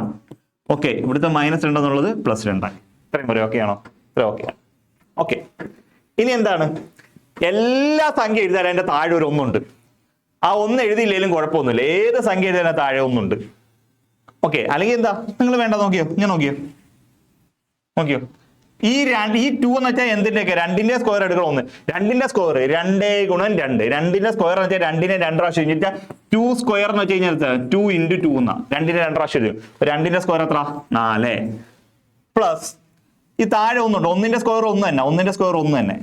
ഓക്കെ. അപ്പൊ നിങ്ങൾ നോക്കിയേ, ഇവിടെ ഇങ്ങനെ വരുമ്പോൾ ഏത് സംഖ്യ എഴുതിയാലും താഴെ 1 ഉണ്ടാണ്ട് ഈ 1 കൊടുത്തില്ലെങ്കിലും കുഴപ്പമൊന്നുമില്ല. ഉദാഹരണം 5 എന്ന് എഴുതിയ 5/1 എന്നർത്ഥം. A എന്ന് എഴുതിയ A/1 എന്നർത്ഥം. സൈൻ എന്ന് എഴുതിയാൽ sin/1 എന്നർത്ഥം. ക്ലിയർ ആവുന്നുണ്ടല്ലോ? ഇനി ഉബൈദ എന്ന് എഴുതിയാൽ ഉബൈദ/1 എന്നർത്ഥം. മനസ്സിലായല്ലോ? എന്ത് നമ്പർ എഴുതിയാലും അതിന്റെ താഴെ ഒരു, അല്ലെങ്കിൽ വേരിയബിൾ എഴുതിയാലും അതിന്റെ താഴെ ഒരു 1 ഉണ്ട്. അത് നമ്മൾ എഴുതത്തില്ല. താഴെയാണെങ്കിൽ നമ്മൾ അത് എഴുതത്തില്ല. അപ്പൊ എന്താ, ഈ 1 ഇവിടെ കൊടുത്തില്ലെങ്കിലും കുഴപ്പമില്ല. പിന്നെ എന്ത് മാത്രമേ ഉള്ളൂ? 2ന്റെ സ്ക്വയർ. 2ന്റെ സ്ക്വയർ എത്ര? 4. 2 × 2. 3ന്റെ സ്ക്വയർ എത്ര? 3 × 3 9. പ്ലസ് 4ന്റെ സ്ക്വയർ 4 × 4 16. ഓക്കെ ആണല്ലോ? ഓക്കെ, അപ്പം 2ന്റെ സ്ക്വയർ 4, 3ന്റെ സ്ക്വയർ 9, 4ന്റെ സ്ക്വയർ 16. ഓക്കെ, താഴെ 1ന്റെ സ്ക്വയർ 1 തന്നെ എഴുതണ്ടേ? 1ന്റെ സ്ക്വയർ 1 തന്നെ. 1ന്റെ സ്ക്വയർ 1 തന്നെ എഴുതിയില്ലെങ്കിൽ കുഴപ്പമില്ല. 16 4 20 9 29. ഇതിന്റെ ആൻസർ എന്ന് പറഞ്ഞാൽ 29 ആണ് ആൻസർ. സി ഓപ്ഷൻ ആണ് ആൻസർ. കണ്ടോ? ഇത് കാണുമ്പോൾ വലിയ ഇതായിട്ടൊക്കെ തോന്നും. ഒന്നുമില്ല, ഇവിടുത്തെ മൈനസ് ആണ്. മൈനസ് ആയിട്ട് തിരിച്ചിട്ടപ്പോൾ താഴത്തെ 1 ആയിട്ട് നമ്മൾ അങ്ങ് ഒഴിവാക്കി. അപ്പൊ ബാക്കി 2ന്റെ സ്ക്വയർ 3ന്റെ സ്ക്വയർ 4ന്റെ സ്ക്വയർ. 2ന്റെ സ്ക്വയർ 4, 3ന്റെ സ്ക്വയർ 9, 4ന്റെ സ്ക്വയർ 16, എല്ലാവരും കൂട്ടി 29. മനസ്സിലായോ? ഈ ഒരു മാർക്ക് മേടിക്കാൻ എന്താ പാട്? വളരെ എളുപ്പമല്ലേടേ. ഇങ്ങനെ ഏതാണ്ട് ഞാൻ പറഞ്ഞു, ഈ ചെറിയ ചെറിയ കാര്യങ്ങളാണ് നിങ്ങൾ പഠിച്ചു വെച്ചാൽ നിങ്ങൾക്ക് പെട്ടെന്ന് മാർക്ക് സ്കോർ ചെയ്യാൻ പറ്റും. ഓക്കെ, നമുക്ക് ഇതുപോലുള്ള ഒരുപാട് ട്രിക്കുകളുമായിട്ട് നമ്മൾ ആപ്പിൽ ക്ലാസ് എടുക്കുന്നുണ്ട്. അതേപോലെ തന്നെ ആപ്പിനകത്ത് വരുന്ന ക്ലാസ്സുകൾ എന്ന് പറഞ്ഞാൽ പ്രീവിയസ് ഇയർ ക്വസ്റ്റ്യൻ പേപ്പർ ഉണ്ടാണ്. വളരെ തുച്ഛമായ സമയമുണ്ട്. എല്ലാ സബ്ജക്റ്റിനും പ്രീവിയസ് ക്വസ്റ്റ്യൻ വെച്ചിട്ടുള്ള ക്ലാസ് ആണ് എടുക്കുന്നത്. ഇതേപോലെ നിങ്ങൾക്ക് പെട്ടെന്ന് മാർക്ക് സ്കോർ ചെയ്യാം. അപ്പോൾ നിങ്ങൾക്ക് വളരെ റീസണബിൾ പ്രൈസിലാണ് നമ്മളത് കൊടുത്തുകൊണ്ടിരിക്കുന്നത്. ഓക്കെ, അപ്പൊ നിങ്ങൾ ആപ്പിൽ ജോയിൻ ചെയ്യാം. ഓക്കെ, നെക്സ്റ്റ് ക്വസ്റ്റ്യൻ നോക്കിയേ. നെക്സ്റ്റ്, ഒരാൾ 784 രൂപയ്ക്ക് ഒരു സാധനം വാങ്ങി. അതിന് GST 12% ഉൾപ്പെടുന്നു. GST ചേർക്കുന്നതിന് മുമ്പുള്ള സാധനത്തിന്റെ വില എത്രയായിരുന്നു? കണ്ടോ? അപ്പൊ ഒരു സാധനം ഒരാൾ 784 രൂപയ്ക്ക് ഒരു സാധനം വാങ്ങി. 784 രൂപയ്ക്ക് സാധനം വാങ്ങി. ഈ 784 രൂപ കൊടുത്തു 754 രൂപ കൊടുത്തപ്പോൾ അയാൾ പറഞ്ഞു GST ഉണ്ട്. ആ GST സഹിതമാണ് സാറിന് ഇത് മേടിക്കുന്നത്. GST സഹിതം മേടിക്കുന്നത്. എത്രയാണ് GST? 12% GST. എത്ര? 784 രൂപ. ഓക്കെ, 784 രൂപ കൊടുത്തു. അപ്പൊ അതിനകത്ത് 12% GST ഉണ്ട്. അപ്പോൾ ആ GST ഉൾപ്പെടുന്നതിന് മുമ്പുള്ള പ്രൈസ് എത്രയാന്ന് വെച്ചേ, GST ഉൾപ്പെടുന്നതിന് മുമ്പുള്ള അതിന്റെ പ്രൈസ് 100% വരുന്നു. ക്ലിയർ? GST ഉൾപ്പെടുന്നതിന് മുമ്പ് ആ സാധനത്തിന് 12% 100% വരുന്ന അതിന്റെ വില. ഇപ്പോൾ അയാൾ എന്തോടെ ചെയ്തിട്ടുണ്ട്? 12% GST കൂടെ കൊടുത്തിട്ടുണ്ട്. ഇപ്പോൾ ആ സാധനത്തിന്റെ വില എന്ന് പറയുന്നത് 112%. 12% GST കൂടെ ചേർത്ത 112%. ഈ 112% എന്ന് പറയുന്ന പ്രൈസ് ആണ് 784 രൂപ എന്ന് പറയുന്നത്. ക്ലിയർ? അത്രയേ ഉള്ളു. 12% GST അയാൾ കൊടുത്തിട്ടുണ്ടോ? അയാൾ കൊടുത്തിട്ടുണ്ട് 12% GST. അതുകൂടെ ചേർത്തിട്ടാണ് അയാൾ എത്ര? 784. അപ്പൊ എന്തുവാ? 112% എന്ന് പറയുന്നതാണ് 784 രൂപ എന്ന് പറയുന്നത്. 784 രൂപ. ഓക്കെ ആണല്ലോ? എങ്കിൽ 112% 784. എങ്കിൽ നമ്മളോട് ചോദിച്ചിരിക്കുന്നത് അതിന്റെ യഥാർത്ഥ വില എന്ന് പറയുന്നത് എത്രയാണ്? ആ സാധനത്തിന് GST ഉൾപ്പെടുത്തുന്നതിന് മുമ്പുള്ള വില എത്ര ആയിരുന്നു? GST ഉൾപ്പെടുത്തുന്നതിന് മുമ്പ് അതിന്റെ വില 100% നമുക്കറിയാമല്ലോ. GST ഉൾപ്പെടുന്നതിന് മുമ്പുള്ള 100%. ആ 100% എത്രയാണെന്നാണ് ചോദിച്ചിരിക്കുന്നത്. അപ്പൊ 112% എന്ന് പറയുന്നതാണ് 784. 112% 784. അല്ലെങ്കിൽ 100% എത്ര? കാര്യമൊന്നുമില്ല. ക്രോസ് ചെയ്ത് ഗുണിക്കണേ. ക്രോസ് ചെയ്ത് ഗുണിക്ക്. 784 into 100 ഡിവൈഡഡ് ബൈ 112. മനസ്സിലായല്ലോ? ഓക്കെ, ഇങ്ങോട്ട് ക്രോസ് ചെയ്ത് ഗുണിക്കുമ്പോൾ എത്ര കിട്ടി? 784 into 100 ഡിവൈഡഡ് ബൈ 112. ഇത് ചെയ്യാൻ എന്ത് പാട്! ഇതൊക്കെ വളരെ സിമ്പിൾ അല്ലേ? ഇവിടെ ഒന്നുമില്ല. അതുകൊണ്ട് ഇങ്ങനെ സംഖ്യ വരുന്നതുകൊണ്ട് ക്രോസ് ചെയ്ത് ഗുണിക്കുന്ന ആൻസർ കയറുന്നു. ഇതൊക്കെ അടുത്തടുത്ത പരീക്ഷയ്ക്ക് ചോദിച്ച ക്വസ്റ്റ്യൻസാ. നോക്കിക്കോ. നമുക്ക് ഇവിടെ എത്ര വെച്ച് ഹരിക്കാം? ഒരു 8 വെച്ച് ഹരിച്ചു നോക്കാം. 8 1 8 8 3 4 8 32. ഓക്കെ, 9 8 72 6 8 8 64. ഇനി 7 വെച്ചിരിക്കാം. ഈ 7 14 1 7 7 4 7 28 14. ഇവിടെ വെട്ടുമ്പോൾ 7 7 ഗുണം 100 700. അതിന്റെ യഥാർത്ഥ വില എന്ന് പറയുന്നത് 700 രൂപയാണ്. ഇതിന്റെ യഥാർത്ഥ വില 700. ആ GST ഉൾപ്പെടുത്തുന്നതിന് മുന്നേ അതിന് കൊടുക്കേണ്ട വില എത്രയാണ്? 7000 രൂപ. അല്ല, 700 രൂപയായിരുന്നു. 700 രൂപ. GST ഉൾപ്പെടുന്നതിന് മുമ്പ് ആ സാധനത്തിന്റെ വില 700. അപ്പൊ നിങ്ങൾ ഒരാൾ 784 രൂപയ്ക്ക് ഒരു സാധനം വാങ്ങി. അത് GST 12% ആയിരുന്നു. GST ഉൾപ്പെടുത്തുന്നതിന് മുമ്പുള്ള സാധനത്തിന്റെ വില. അപ്പൊ GST ഉൾപ്പെടുത്തുന്നതിന് മുന്നേ ആ സാധനത്തിന് 700 രൂപയുള്ളായിരുന്നു വില. അത് 12% GST ഉൾപ്പെടുത്തുമ്പോൾ 112%. ആ 112% 784. 100% എത്ര? ഇതാണ് ചോദിച്ചേക്കുന്നത്. അപ്പൊ 100% അറിയത്തില്ല. ക്രോസ് ചെയ്ത് ഗുണിച്ചേക്കോടോ. ക്രോസ് ചെയ്ത് ഗുണിക്കുക. എന്നിട്ട് ഈ സംഖ്യ എടുത്ത് താഴുക. ഇത് ഹരിച്ചു കഴിയുമ്പോൾ 700 ഒന്ന് കിട്ടും. ഇനി ശരിയാന്ന് നോക്കാം. അയാൾ ആ സാധനം മേടിക്കാൻ ഞാൻ അതിന്റെ വില 700 രൂപയാണ്. ശരിയാന്ന് നോക്കാം. 700 രൂപയാണ്. കടക്കാരൻ പറയാ, സാറേ 12% GST തരണം. 12% GST ഉണ്ട് സാധനത്തിന്. ഓക്കെ, ശരിയടോ. 12% GST. ആ 12% GST കൂടെ കൊടുക്കാം. ഓക്കെ, അപ്പൊ 700 രൂപയ്ക്കാണ് GST കൊടുക്കുക. ഈ 2 0 വിട്ടാ 12 7 84 രൂപ GST ആൾ കൊടുക്കണം. എത്ര കൊടുക്കണം? 84 രൂപ GST കൊടുക്കണം. അപ്പോൾ 700 രൂപയാണല്ലോ സാധനത്തിന്റെ വില. 84 രൂപ GST കൊടുക്കുമ്പോൾ 784 രൂപ കൊടുക്കണ്ടായോ? അതിനല്ലേ ക്വസ്റ്റ്യനും പറയുന്നത്. GST ഉൾപ്പെടെ എത്രയാണ്? 784 രൂപ എന്നല്ലേ പറയുന്നത്. അപ്പോൾ 100% എന്ന് വെച്ചാൽ അതിന്റെ ആദ്യത്തെ വില 100%. ഓക്കെ ആണോ? ക്ലിയർ? നമുക്ക് അടുത്തൊരു ക്വസ്റ്റ്യനിലേക്ക് പോകാം. കണ്ടോ, നിങ്ങൾ എത്ര സിമ്പിൾ ആയിട്ടല്ലേ ഇവിടെ ചെയ്യുന്നത്. ഇതെല്ലാം ഞാൻ പറഞ്ഞല്ലോ, അടുത്തടുത്ത പരീക്ഷയ്ക്ക് ക്വസ്റ്റ്യൻസ് അല്ലേ, ചോദിച്ച ക്വസ്റ്റ്യൻസ് അല്ലേ, സിമ്പിൾ ആയിട്ടല്ലേ നമ്മൾ ചെയ്യുന്നത്. ഇത്രയേ ഉള്ളു കാര്യം. ഇതിനകത്ത് കാര്യങ്ങളൊന്നുമില്ല. പക്ഷെ കാര്യങ്ങൾ അറിഞ്ഞിരിക്കണം. എങ്കിലും നമുക്കിത് മാർക്ക് സിമ്പിൾ ആയിട്ട് സ്കോർ ചെയ്യാം. പലരും GKയുടെ പുറയിൽ ഓടുന്ന സമയത്ത് മാത്സിന്റെ ഇംഗ്ലീഷിന്റെയും മലയാളത്തിന്റെയും കൂടെ പുറയിൽ ഓടാവുന്നുണ്ട് എങ്കിൽ എത്ര ടൈറ്റ് GK വരുന്ന പരീക്ഷയ്ക്കും നിങ്ങൾ സ്കോർ ചെയ്യും. Okay, yes. അതെ, നമ്മളിപ്പോ വരാൻ പോകുന്ന പ്രിലിംസിന്റെ എക്സാം, പ്രിലിമിനറി എക്സാം ആണ്. പ്രിലിമിനറി എക്സാം ഏതൊക്കെയാണ് വരാൻ പോകുന്നത്? അറ്റൻഡർ ഉണ്ട്, അറ്റൻഡർ ഗ്രേഡ് 2 ഉണ്ട്, salesman grade 2, sales woman grade 2, store keeper. ഈ ഇത്രയും പരീക്ഷയുടെ 10th ലെവൽ പ്രിലിമിനറി എക്സാം ആണ് അടുത്തതായിട്ട് വരാൻ പോകുന്നത്. ഓക്കെ, ഇത്ര എക്സാം ആണ് ഇപ്പൊ ഇനി നടക്കാൻ പോകുന്നത്. അപ്പോൾ ഇതിനെക്കുറിച്ച് നമ്മൾ വിശദമായിട്ട് പല അധ്യാപകർ, പ്രഗത്ഭരായ അധ്യാപകർ എല്ലാവരും ചേർന്നുകൊണ്ടാണ് ക്ലാസ് എടുക്കുക. അതായത് മാത്സ് കൈകാര്യം ചെയ്യുന്ന ഞാനാണ്. അതിൽ ഇംഗ്ലീഷിന് ഉണ്ട്, മലയാളം, സയൻസ് വിഷയങ്ങളൊക്കെ ചെയ്യുന്നതും GK കാര്യങ്ങൾ ഇന്ത്യ സാറാണ് കൈകാര്യം ചെയ്യുന്നത്. അങ്ങനെ പ്രഗത്ഭരായ അധ്യാപകർ എല്ലാവരും ചേർത്തുകൊണ്ടാണ് ഈ ക്ലാസ് കൈകാര്യം ചെയ്യുന്നത്. പ്രീവിയസ് ഇയർ ക്വസ്റ്റ്യൻ പേപ്പറും അതുമായിട്ട് കണക്ട് ചെയ്തിട്ടുള്ള എല്ലാ ഫാക്റ്റും ഉൾപ്പെടുത്തിക്കൊണ്ടാണ് നമ്മൾ ഈ കോഴ്സ് ചെയ്യുന്നത്. ഇത് വളരെ തുച്ഛമായ റേറ്റിലാണ് നമ്മൾ എന്ത് ചെയ്തുകൊണ്ടിരിക്കുന്നത്, ഈ കോഴ്സ് അവൈലബിൾ ആക്കിക്കൊണ്ടിരിക്കുന്നത്. ഓക്കെ, അപ്പോൾ നിങ്ങൾ ജോയിൻ ചെയ്യുക. നിങ്ങൾക്ക് ഇഷ്ടപ്പെടുന്നു നോക്കുക. ഓക്കെ, നമുക്ക് നിങ്ങൾക്ക് എന്തായാലും നിങ്ങളുടെ കാശ് ഒരു കാരണവശാലും നഷ്ടം വരുത്തില്ല. ഒരു കാരണവശാലും നഷ്ടം വരാതെ നമ്മളെ കൊണ്ട് മാക്സിമം, ഞങ്ങളെ കൊണ്ട് പറ്റുന്ന രീതിയിൽ മാക്സിമം ഞങ്ങൾ നിങ്ങളെ ഹെൽപ്പ് ചെയ്യുന്നതായിരിക്കും. ഓക്കെ, എത്ര ക്വസ്റ്റ്യൻസ് ചെയ്യാമോ അത്രയും ക്വസ്റ്റ്യൻ ചെയ്ത് നിങ്ങളെ പരീക്ഷയ്ക്ക് 20 മാത്സിൽ 20 സ്കോർ ചെയ്യാനും വേണ്ടിയാണ് നമ്മൾ ശ്രമിച്ചുകൊണ്ടിരിക്കുന്നത്.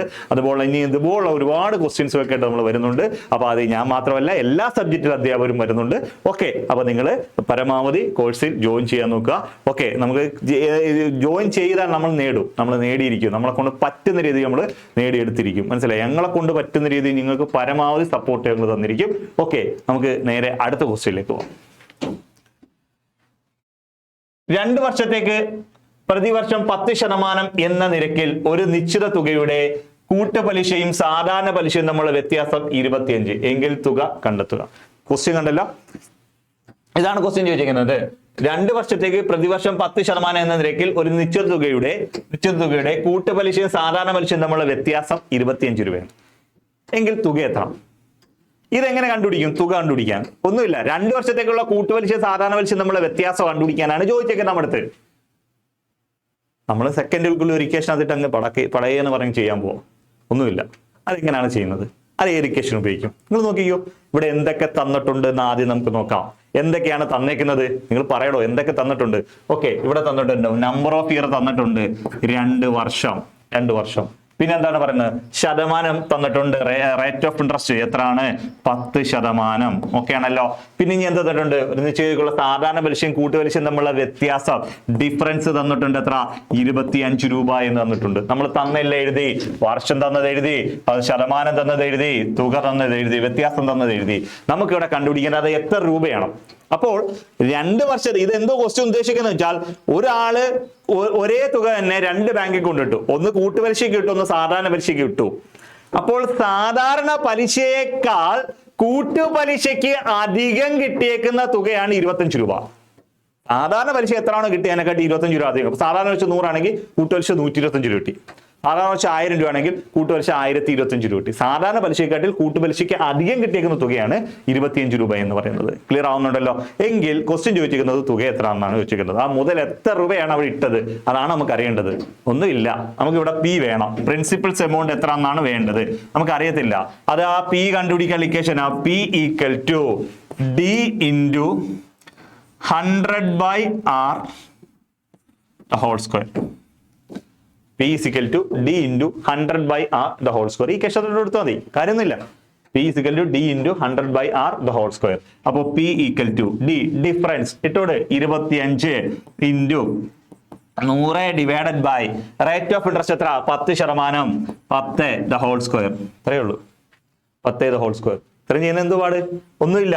അണ്ടേ 25 ഇൻറ്റു ഈ 0 ഈ 0 വെട്ടിപ്പോ, ഈ 0 വെട്ടി ബാക്കി എത്ര ഉണ്ട്? 10 സ്ക്വയർ ആയ 0 വെട്ടി പിന്നെ 10 സ്ക്വയർ. ഓക്കെ ആണല്ലോ. ഇപ്പൊ 25 ഇൻറ്റു 10 സ്ക്വയർ. 10 സ്ക്വയർ എത്ര? 10 ഗുണം 10 100. അപ്പൊ എത്ര കിട്ടി? 25 ഇൻറ്റു 100. 25 10 സ്ക്വയർ എത്ര? 100 അല്ലേ ഇടോ?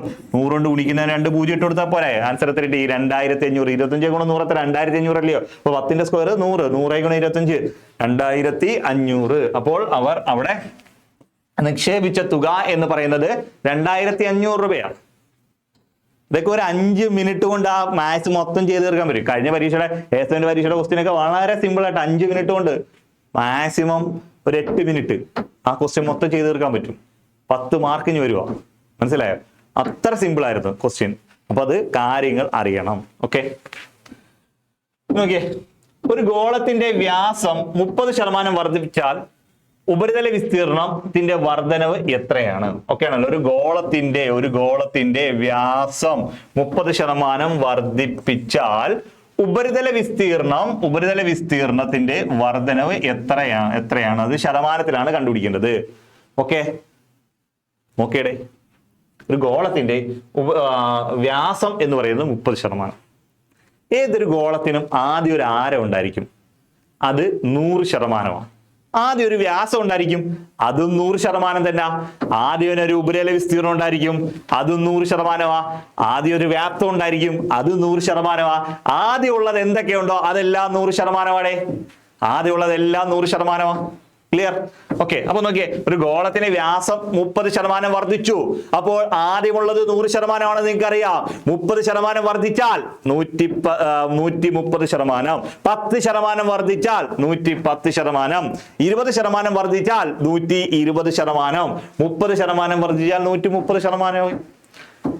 അതേപോലെ തന്നെ 10% കുറഞ്ഞാൽ എന്ന് പറഞ്ഞാൽ 90%, 20% കുറഞ്ഞാൽ 80%, 30% കുറഞ്ഞാൽ 70%. ക്ലിയർ? ഇത്രയേ ഉള്ളൂ. അപ്പോൾ വ്യാസം 30% വർദ്ധിച്ചാൽ ആരവും 30% വർദ്ധിക്കും. വ്യാസം 30% വർദ്ധിച്ചാൽ ആരവും 30% വർദ്ധിക്കും. അപ്പോൾ ആദ്യമുള്ള ആരം എന്ന് പറയുന്നത് 100% ആണെങ്കിൽ അത് ഇപ്പോഴെത്ര ആയത്? 30% വർദ്ധിച്ചപ്പോൾ 130%.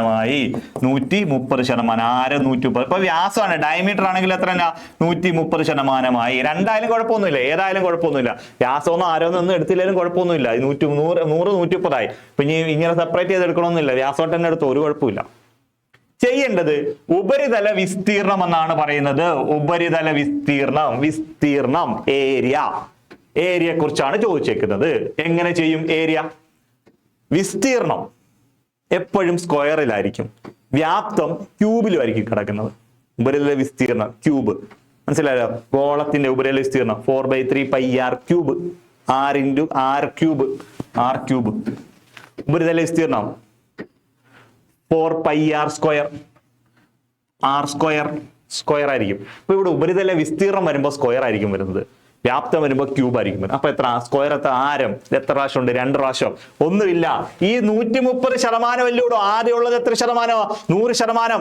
30 വർദ്ധിച്ചു എന്നല്ലേ പറയുന്നത്. 30 വർദ്ധിച്ചാൽ എത്രയായി? 130%. 30 വർദ്ധിച്ചപ്പോ 130%. അപ്പൊ നമുക്ക് എങ്ങനെ എഴുതാം? 130/100, ശതമാനത്തിന് 100. അങ്ങനെ ആരം എത്ര പ്രാവശ്യം ഉണ്ട്? ഉപരിതല വിസ്തീർണം എത്ര പ്രാവശ്യം എഴുതണം? 2 പ്രാവശ്യം എഴുതണം. ആരം സ്ക്വയർ. അപ്പൊ 2 പ്രാവശ്യം എഴുതണം. ഇൻറ്റു എന്തുവാ? 130. നിങ്ങൾ ഇത്രയും ചിന്തിക്കേണ്ട. ഉപരിതല വിസ്തീർണം എന്നാണ് പറയുന്നതെങ്കിൽ 2 പ്രാവശ്യം എഴുതിയേക്കാം. 130 × 130/100 × 130/100. ഇനി വ്യാപ്തം എന്നാണ് പറയുന്നതെങ്കിൽ 3 പ്രാവശ്യം എഴുതിയേക്കാം. 130/100 × 130/100 × 130/100. അങ്ങനെ 3 പ്രാവശ്യം എഴുതിക്കോ. ഓക്കെ, ഉപരിതല വിസ്തീർണമാണ് പറയുന്നതെങ്കിൽ 2 പ്രാവശ്യം എഴുതണം. വ്യാപ്തം എന്നാണ് പറയുന്നതെങ്കിൽ 3 പ്രാവശ്യം എഴുതണം. ഇത്ര ഓക്കെ ആണോ? ക്ലിയർ ആണല്ലോ? ഓക്കെ, അപ്പൊ നമ്മൾ ഉപരിതല വിസ്തീർണം 130/100 × 130/100 ഇൻറ്റു ഇവിടെ ഒരു 100 അങ്ങ് ഇട്ട് കൊടുത്തേക്കണം. എന്ത് ചെയ്യണം? ഒരു 100 അങ്ങ് ഇട്ട് കൊടുത്തേക്കണം. ഈ 100 ഇട്ട് കൊടുത്തില്ലെങ്കിൽ ഈ ഉത്തരം ചെയ്യുമ്പോൾ താഴെ ഒരു 100 കാണും. ഉദാഹരണം നമുക്ക് കിട്ടുന്ന ഉത്തരം 125% എന്നാണെങ്കിൽ 125/100 എന്നായിരിക്കും നമുക്ക് കിട്ടുന്നത്. ഈ താഴത്തെ 100നെ കാണാൻ ഒരു ലുക്ക് ഇല്ലാത്തതുകൊണ്ട് നമുക്ക് ഈ 100നെ ഒഴിവാക്കാൻ നമ്മൾ ഒരു ഇൻറ്റു 100 ചെയ്യും. ഈ 100 ഉടങ്ങി ക്യാൻസൽ ആയി പോകും. ഇങ്ങനെ താഴെ വരുന്ന ഒരു 100നെ ക്യാൻസൽ ചെയ്യാനാണ് നമ്മൾ ഇവിടെ ഒരു 100 ഇട്ട് കൊടുക്കുന്നത്. അത്ര ഓക്കെ ആണല്ലോ? ഓക്കെ, അല്ലെങ്കിൽ നമ്മൾ ഇത് ക്യാൻസൽ ചെയ്തില്ലെങ്കിൽ താഴെ 100 കാണും.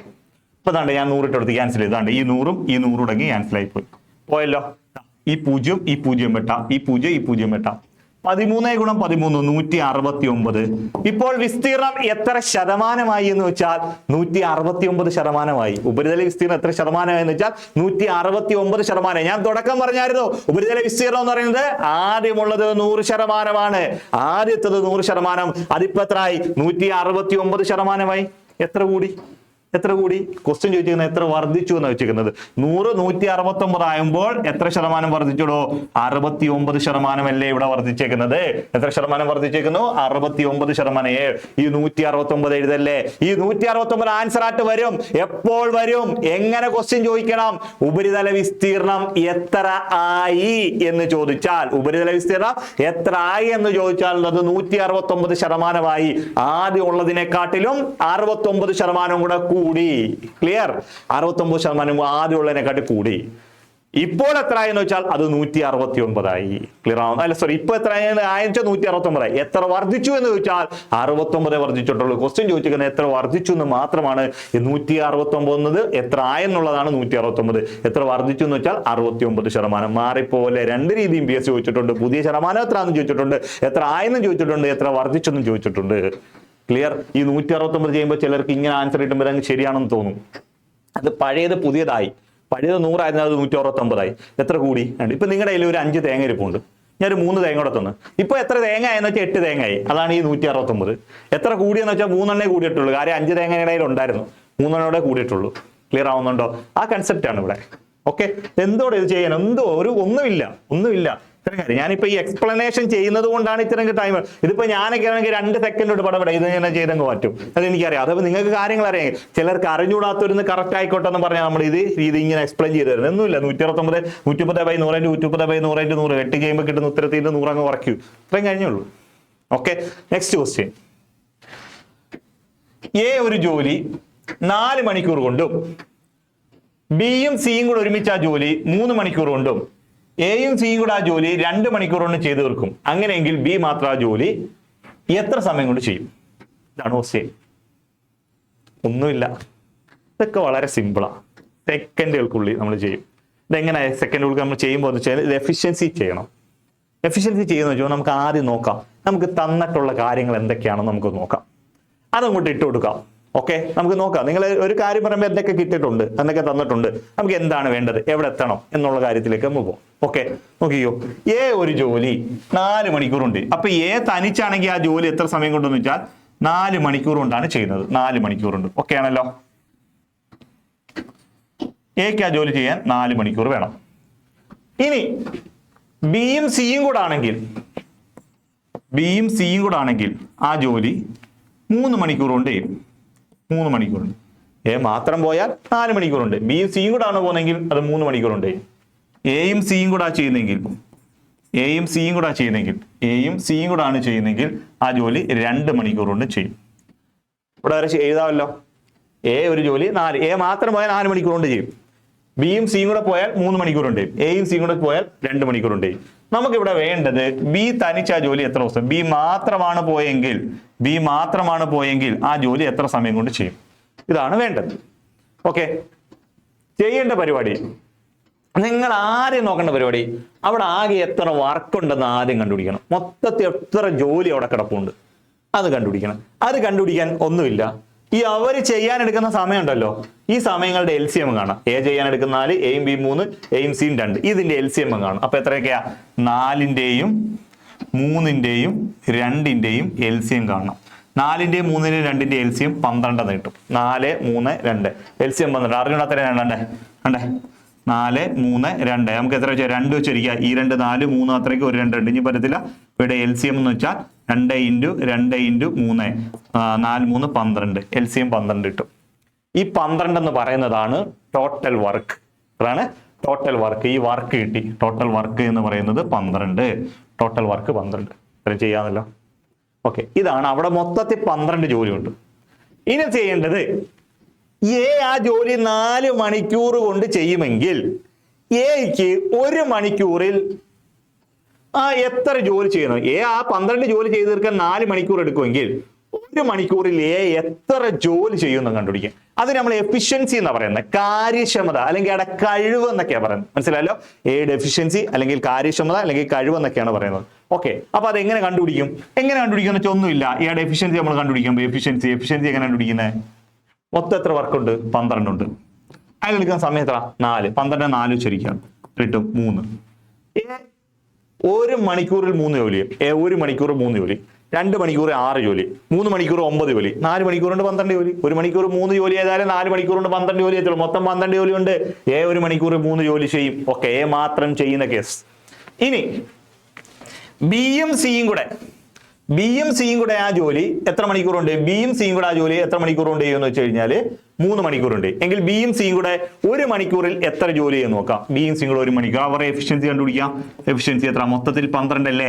12നെ 3 കൊണ്ട് ഹരിക്കുക. 12നെ 3 കൊണ്ട് ഹരിക്കുമ്പോൾ 4 എന്ന് വെച്ചാൽ ബിയും സിയും കൂടെ 1 മണിക്കൂറിൽ 4 ജോലി. ബിയും സിയും കൂടെ 1 മണിക്കൂറിൽ 4 ജോലി. 2 മണിക്കൂർ 8 ജോലി. 3 മണിക്കൂർ 12 ജോലി. ഓക്കെ, ഇനി എയും സിയും കൂടെ 1 മണിക്കൂർ എത്ര ജോലി നോക്കാം. എയും സിയും കൂടെ ജോലി ചെയ്യാൻ 2 മണിക്കൂർ എടുക്കുമെങ്കിൽ എയും സിയും കൂടെ എഫിഷ്യൻസി എത്രയാണ്? 12/2 6 ജോലിയും. Okay, clear. ഇവിടെ നിന്നാണ് നമ്മൾ എയും സിയും കൂടെ 1 മണിക്കൂർ എത്ര ജോലി ചെയ്യും? 6 ജോലി ചെയ്യും. നമുക്ക് ബി 1 മണിക്കൂർ എത്ര ജോലി ചെയ്യും എങ്കിൽ ബിക്ക് 1 മണിക്കൂർ എത്ര ജോലിയുള്ള കഴിവുണ്ടെന്ന് ആദ്യം കണ്ടുപിടിച്ചാൽ നമുക്ക് കാര്യമായി. നമ്മൾ എളുപ്പത്തിൽ കണക്ക് ചെയ്യും. ഇപ്പൊ ബി മാത്രം 1 മണിക്കൂർ കൊണ്ട് എത്ര ജോലി ചെയ്യാൻ പറ്റുമെന്ന്, ബി എത്ര സമയം 1 മണിക്കൂർ എത്ര ജോലി ചെയ്യുന്നത് കണ്ടുപിടിക്കുന്നതിനകത്ത് നമ്മുടെ കാര്യം. നമുക്ക് അതാണ് അറിയേണ്ടത്. അതിനുവേണ്ടി നമ്മൾ എന്ത് ചെയ്യണം? എയും സിയും കൂടെ 1 മണിക്കൂർ എത്ര ജോലി ചെയ്യും? എയും സിയും കൂടെ 1 മണിക്കൂറിൽ 6 ജോലി ചെയ്യും. എ മാത്രം എത്ര ജോലി ചെയ്യാൻ നമ്മൾ കണ്ടുപിടിച്ചിട്ടുണ്ട്? 3 ജോലി കണ്ടുപിടിക്കുന്നുണ്ട്. എ മാത്രം 1 മണിക്കൂറിൽ 3 ജോലി ചെയ്യാൻ നമ്മൾ കണ്ടുപിടിച്ചിട്ടുണ്ട്. എയും സിയും കൂടെ എത്രയും 6. ഈ 6-നകത്ത് 3 ജോലി എയുടെ ജോലിയാണ്. മൊത്തം 6 ജോലിയാണ് 1 മണിക്കൂർ കൊണ്ട് നടക്കുന്നത്. അതിൽ 3 ജോലി എന്ന് പറഞ്ഞാൽ എയുടെ ജോലിയാണ്. അപ്പൊ ആ എയുടെ ജോലി കഴിഞ്ഞുള്ള ബാക്കി ജോലി സിയുടെ ആയിരിക്കത്തില്ലയോ? അപ്പൊ സി 1 മണിക്കൂർ എത്ര ജോലി? അപ്പൊ സി 1 മണിക്കൂർ എത്ര ജോലി എന്നിട്ട് സിയുടെ എഫിഷ്യൻസി കണ്ടുപിടിക്കാം. സി 1 മണിക്കൂർ എത്ര ജോലി കണ്ടുപിടിക്കുക വെച്ചാൽ മൊത്തത്തിൽ 6 ജോലിയാണ് എയും സിയും കൂടെ. അതിൽ എ 3 ചെയ്യും. ആ 3 കുറച്ചാൽ ബാക്കി 3 ഉള്ളത് സിയുടെയാണ്. അപ്പൊ സി 1 മണിക്കൂർ എത്ര ജോലി എന്നുള്ള കാര്യം കിട്ടി. ഇനി എന്താണ്? ബിയും, നമുക്ക് ബി ആണ് വേണ്ടത്. അപ്പൊ ബിയും സിയും കൂടെ 1 മണിക്കൂർ എത്ര ജോലി? ബിയും സിയും കൂടെ 1 മണിക്കൂർ 4 ജോലി. ഈ 4 ജോലിയിൽ 3 ചെയ്യുന്നത് സിയാ. ഈ 4 ജോലി വെച്ചാൽ എയും സിയും കൂടെ അല്ല, ബിയും സിയും കൂടെ ചെയ്യുന്ന 1 മണിക്കൂർ 4 ജോലി. അതിൽ 3 ചെയ്യുന്ന സിയാ. 3 ചെയ്യുന്ന സി ആണെങ്കിൽ ബി എത്ര ചെയ്യും? അപ്പൊ ബിയുടെ എഫിഷ്യൻസി നമുക്ക് കിട്ടി. ഇവിടെ മൊത്തത്തിൽ 4 ബിയും സിയും കൂടെ ചെയ്യുന്നത്. അതിൽ സി എത്ര ചെയ്യും? 3 ചെയ്യും. സി ഇതാ 3 ചെയ്യും. ബാക്കി അപ്പോൾ 1 ജോലി. അപ്പോൾ ബിക്ക് 1 മണിക്കൂർ 1 ജോലി ചെയ്യാനുള്ള കഴിവേ ഉള്ളൂ. 1 മണിക്കൂർ 1 ജോലി ചെയ്താൽ 2 മണിക്കൂർ കൊണ്ട് 2 ജോലി, 10 മണിക്കൂർ കൊണ്ട് 10 ജോലി, 12 മണിക്കൂർ കൊണ്ട് 12 ജോലി. എന്ന് വെച്ചാൽ മൊത്തം അവിടെ എത്ര ജോലിയുണ്ട്? 12 ജോലിയുണ്ട്. 1 മണിക്കൂർ 1 ജോലി ചെയ്യുന്ന ആൾ 12 ജോലി ചെയ്യാൻ 12 മണിക്കൂർ എടുക്കും. ഇതെങ്ങനെ കണ്ടുപിടിക്കും? മൊത്തത്തിൽ എത്ര വർക്കുണ്ട്? മൊത്തത്തിൽ എത്ര വർക്കുണ്ടെന്ന് വെച്ചാൽ 12 വർക്കാണ് ഉള്ളത്. 12 വർക്ക്. ക്ലിയർ ആണല്ലോ? ബിക്ക് 1 മണിക്കൂർ. അപ്പൊ നമുക്ക് ബിയുടെ കേസ് അങ്ങ് മൊത്തത്തിൽ 12 വർക്കാണുള്ളത്. 12. അപ്പൊ ബി ചെയ്യുന്ന സമയത്തെ കുറിച്ചാണ് നമ്മൾ പറയുന്നത്. മൊത്തത്തിൽ 12 വർക്കുകളുണ്ട്. ബിക്ക് 1 മണിക്കൂറിൽ 1 ജോലിയുള്ള കഴിവുണ്ട്. അപ്പൊ ആ 1 കൊണ്ടിരിക്കുക. 12/1 എന്ന് വെച്ചാൽ 12. ക്ലിയർ ആവുന്നുണ്ടല്ലോ? ഇതാണ് ഇതിന്റെ ആൻസർ എന്ന് പറയുന്നത്. ബി ആ ജോലി 12 മണിക്കൂർ കൊണ്ടായിരിക്കും കംപ്ലീറ്റ് ചെയ്യുന്നത്. ക്ലിയർ ആയോ? ഇത് കാര്യമൊന്നുമില്ല. ഇതിന്റെ ഡീറ്റെയിൽ ക്ലാസ് നമ്മൾ ആപ്പിനകത്ത് ചെയ്യുന്നുണ്ട്. നിങ്ങൾ ജോയിൻ ചെയ്ത് നമുക്ക് ഇതിനെ കുറേ കാര്യങ്ങളോട് നമ്മൾ പറഞ്ഞു. ഇപ്പൊ ഇതെന്താ എങ്ങനെയാണ് ഇത് ചെയ്യുന്നതെന്ന് വെച്ച് കഴിഞ്ഞാൽ, നമ്മൾ എഫിഷ്യൻസി എന്ന് പറയുന്ന ട്രിക്ക് ഉപയോഗിക്കുമെങ്കിൽ എഫിഷ്യൻസിക്കകത്ത് എങ്ങനെയൊക്കെ ക്വസ്റ്റ്യൻ ചോദിച്ചു ആൾക്കാർ ഇറങ്ങി പോകുന്നു, ഒരാൾ വിട്ട് വേറെ ആൾ വരുന്നു, ഒന്നിടെ വിട്ട് ജോലി ചെയ്യുന്നു, കുറച്ച് ദിവസം ചെയ്തിട്ട് ഒരാൾ പോകുന്നു, കുറച്ച് ദിവസം കഴിയുമ്പോൾ വേറെ ആൾ പോകുന്നു, കുറച്ച് ദിവസം കഴിയുമ്പോൾ വേറെ ആൾ വരുന്നു. ഇങ്ങനെയൊക്കെയുള്ള ക്വസ്റ്റ്യൻസ് ഒക്കെ ചെയ്യണമെങ്കിൽ നിങ്ങൾക്ക് എപ്പോഴും എഫിഷ്യൻസി തന്നെയാണ് നല്ലത്. ഒരിക്കലും ഇക്വേഷൻ നിങ്ങൾ ഉപയോഗിക്കരുത്. ഇക്വേഷൻ ഉപയോഗിച്ചാൽ നിങ്ങൾക്ക് നല്ല ടൈം എടുക്കും. ഇക്വേഷൻ ചിലതിന് ഉപയോഗിക്കാൻ പറ്റത്തില്ല. ഇക്വേഷൻ ക്രിയേറ്റ് ചെയ്യേണ്ടി വരും. മനസ്സിലായോ? അവിടെയൊക്കെ നമുക്ക് എഫിഷ്യൻസിയാണ് നല്ലത്. ആ എഫിഷ്യൻസി ട്രിക്കാണ് ഞാൻ പറഞ്ഞു തന്നത്. എഫിഷ്യൻസി ട്രിക്ക് എന്ന് വെച്ചാൽ ഒന്നുമില്ല. എ ആ ജോലി 4 മണിക്കൂർ കൊണ്ട് ചെയ്യും. ബിയും സി ആ ജോലി 3 മണിക്കൂർ കൊണ്ട് ചെയ്യും.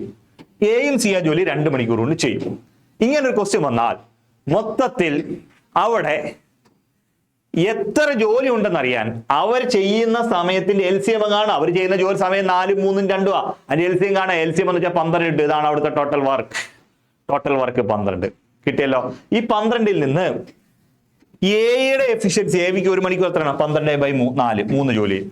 ബിയുടെ സിയുടെ, നമുക്ക് ഈ ബിയിൽ എത്തണമെങ്കിൽ സി അറിയണം. സി അറിയത്തില്ല. സിയെ കണ്ടുപിടിക്കാൻ നമ്മൾ എ വെച്ച് സിയെ കണ്ടുപിടിച്ച് സിയിൽ നിന്ന് ബി സിയിൽ നിന്ന് സി കുറച്ച് ബിയിൽ എത്തണം. ഇവിടെ സി അറിയാമെങ്കിൽ നമുക്ക് ഇവിടെ ബി വെച്ച് ചെയ്യാം. അല്ലെങ്കിൽ ബി അറിയണം, നമുക്ക് രണ്ടും അറിയത്തില്ല. അപ്പൊ അത് എത്താനാണെന്ന് പറയുന്നത്. ബിയും സിയും കൂടെ 1 മണിക്കൂറിൽ 4 ജോലി. ഓക്കെ ആണ്. കാര്യം എന്താ? ഒരു 3 മണിക്കൂറുണ്ട്. അപ്പൊ 12/4, 4 ജോലി. എയും സിയും കൂടെ 1 മണിക്കൂറുണ്ട്. ഒരു മണിക്കൂറുണ്ട്.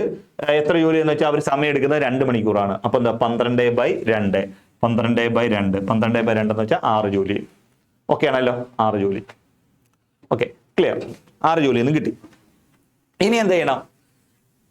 എയും സിയും 6 ജോലിയും. അതിൽ എ ചെയ്യുന്നത് 3 എണ്ണോ. ഈ 6 എണ്ണത്തിൽ നിന്ന് 3 എണ്ണം പോയാൽ ബാക്കി 3 എണ്ണം ആയിരിക്കും സി ചെയ്യുന്നത്.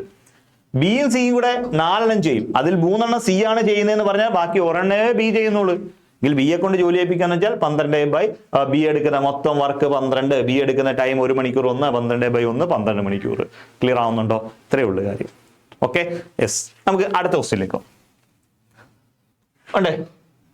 ഒരു ഗണിത പരീക്ഷയിൽ വിജയ ശതമാനം 87.5%. ആകെ 7 വിദ്യാർത്ഥികൾ പരാജയപ്പെട്ടാൽ വിദ്യാർത്ഥികൾ പരീക്ഷ എഴുതിയത് എത്ര വിദ്യാർത്ഥികൾ പരീക്ഷ എഴുതിയിട്ടുണ്ട്? ഓക്കെ, ഇതാണ് ക്വസ്റ്റ്യൻ. ക്ലിയർ ആവുന്നുണ്ടല്ലോ? ക്വസ്റ്റ്യൻ കണ്ടല്ലോ? ഒരു ഗണിത പരീക്ഷയിൽ വിജയ ശതമാനം 87.5%. അപ്പൊ വിജയിച്ചവർ 87.5%. ആകെ 7 വിദ്യാർത്ഥികൾ പരാജയപ്പെട്ടു. എത്ര വിദ്യാർത്ഥികൾ പരീക്ഷ എഴുതി? അപ്പൊ ഒരു പരീക്ഷ എഴുതുന്നത് മൊത്തം കുട്ടികളുടെ എണ്ണം എന്ന് പറയുന്നത് 100%. നമുക്കറിയാം ഒരു പരീക്ഷ എഴുതാൻ മൊത്തം കുട്ടികളുടെ എണ്ണം എത്രയാണ്? 100%. ഈ 100% കുട്ടികൾ ആണ് അവിടെ എഴുതിയേക്കുന്നത്.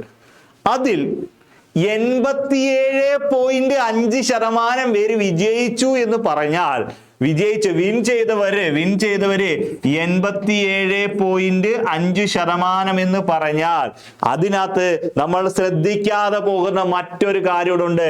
അവിടെ ഫെയിൽ ആയി പോയവർ 100 - 87.5 = 12.5% പേര് അവിടെ പരാജയപ്പെട്ടു പോയെന്നെ അർത്ഥം. മനസ്സിലായോ? മൊത്തത്തിൽ 100% പേരാ പരീക്ഷ എഴുതുന്നത്.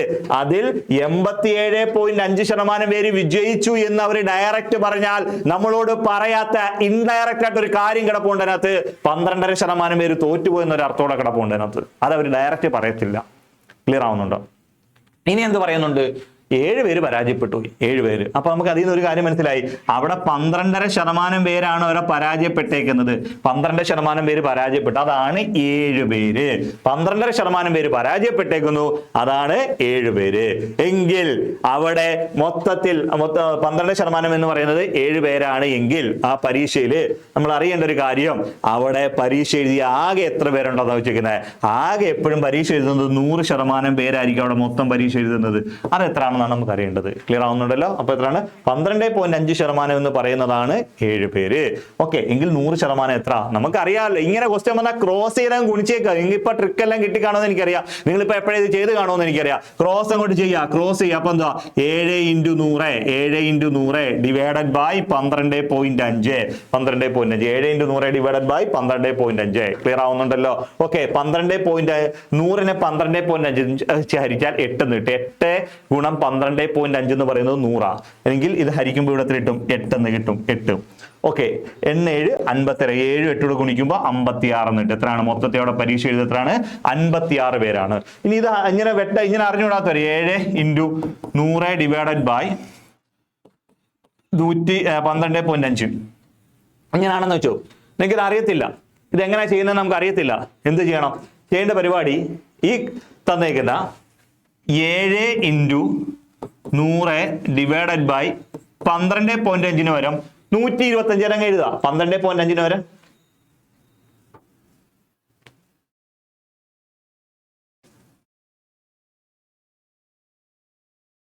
ഓക്കെ, 12.5 പകരം 125 എന്ന് എഴുതുക. 12.5 വരെ 125. ഇവിടെ പോയിന്റ് കുറവ് എവിടാ എന്ന് ചോദിച്ചാൽ മുകളിലാണ്. എത്ര സ്ഥാനം എന്ന് വെച്ചാൽ ഒരു സ്ഥാനം. കാരണം താഴെ ഒരു സ്ഥാനം ഉണ്ട്, മേളില്ല. എവിടാണോ കുറവ് അവിടെ. എത്ര സ്ഥാനത്തിനാണോ കുറവ്? എത്ര സ്ഥാനം? ഒരു സ്ഥാനത്തിനാണ് കുറവ്, 1 0 ഇട്ട് കൊടുക്കണം. 2 സ്ഥാനത്തിനാണ് കുറവുണ്ടെങ്കിൽ 2 0 ഇട്ട് കൊടുക്കണം. 3 സ്ഥാനത്തിനാണ് കുറവെങ്കിൽ 3. അപ്പൊ എത്ര സ്ഥാനത്തിനാണ് കുറവ് അത്രയും 0 ഇട്ട് കൊടുത്താൽ മതി.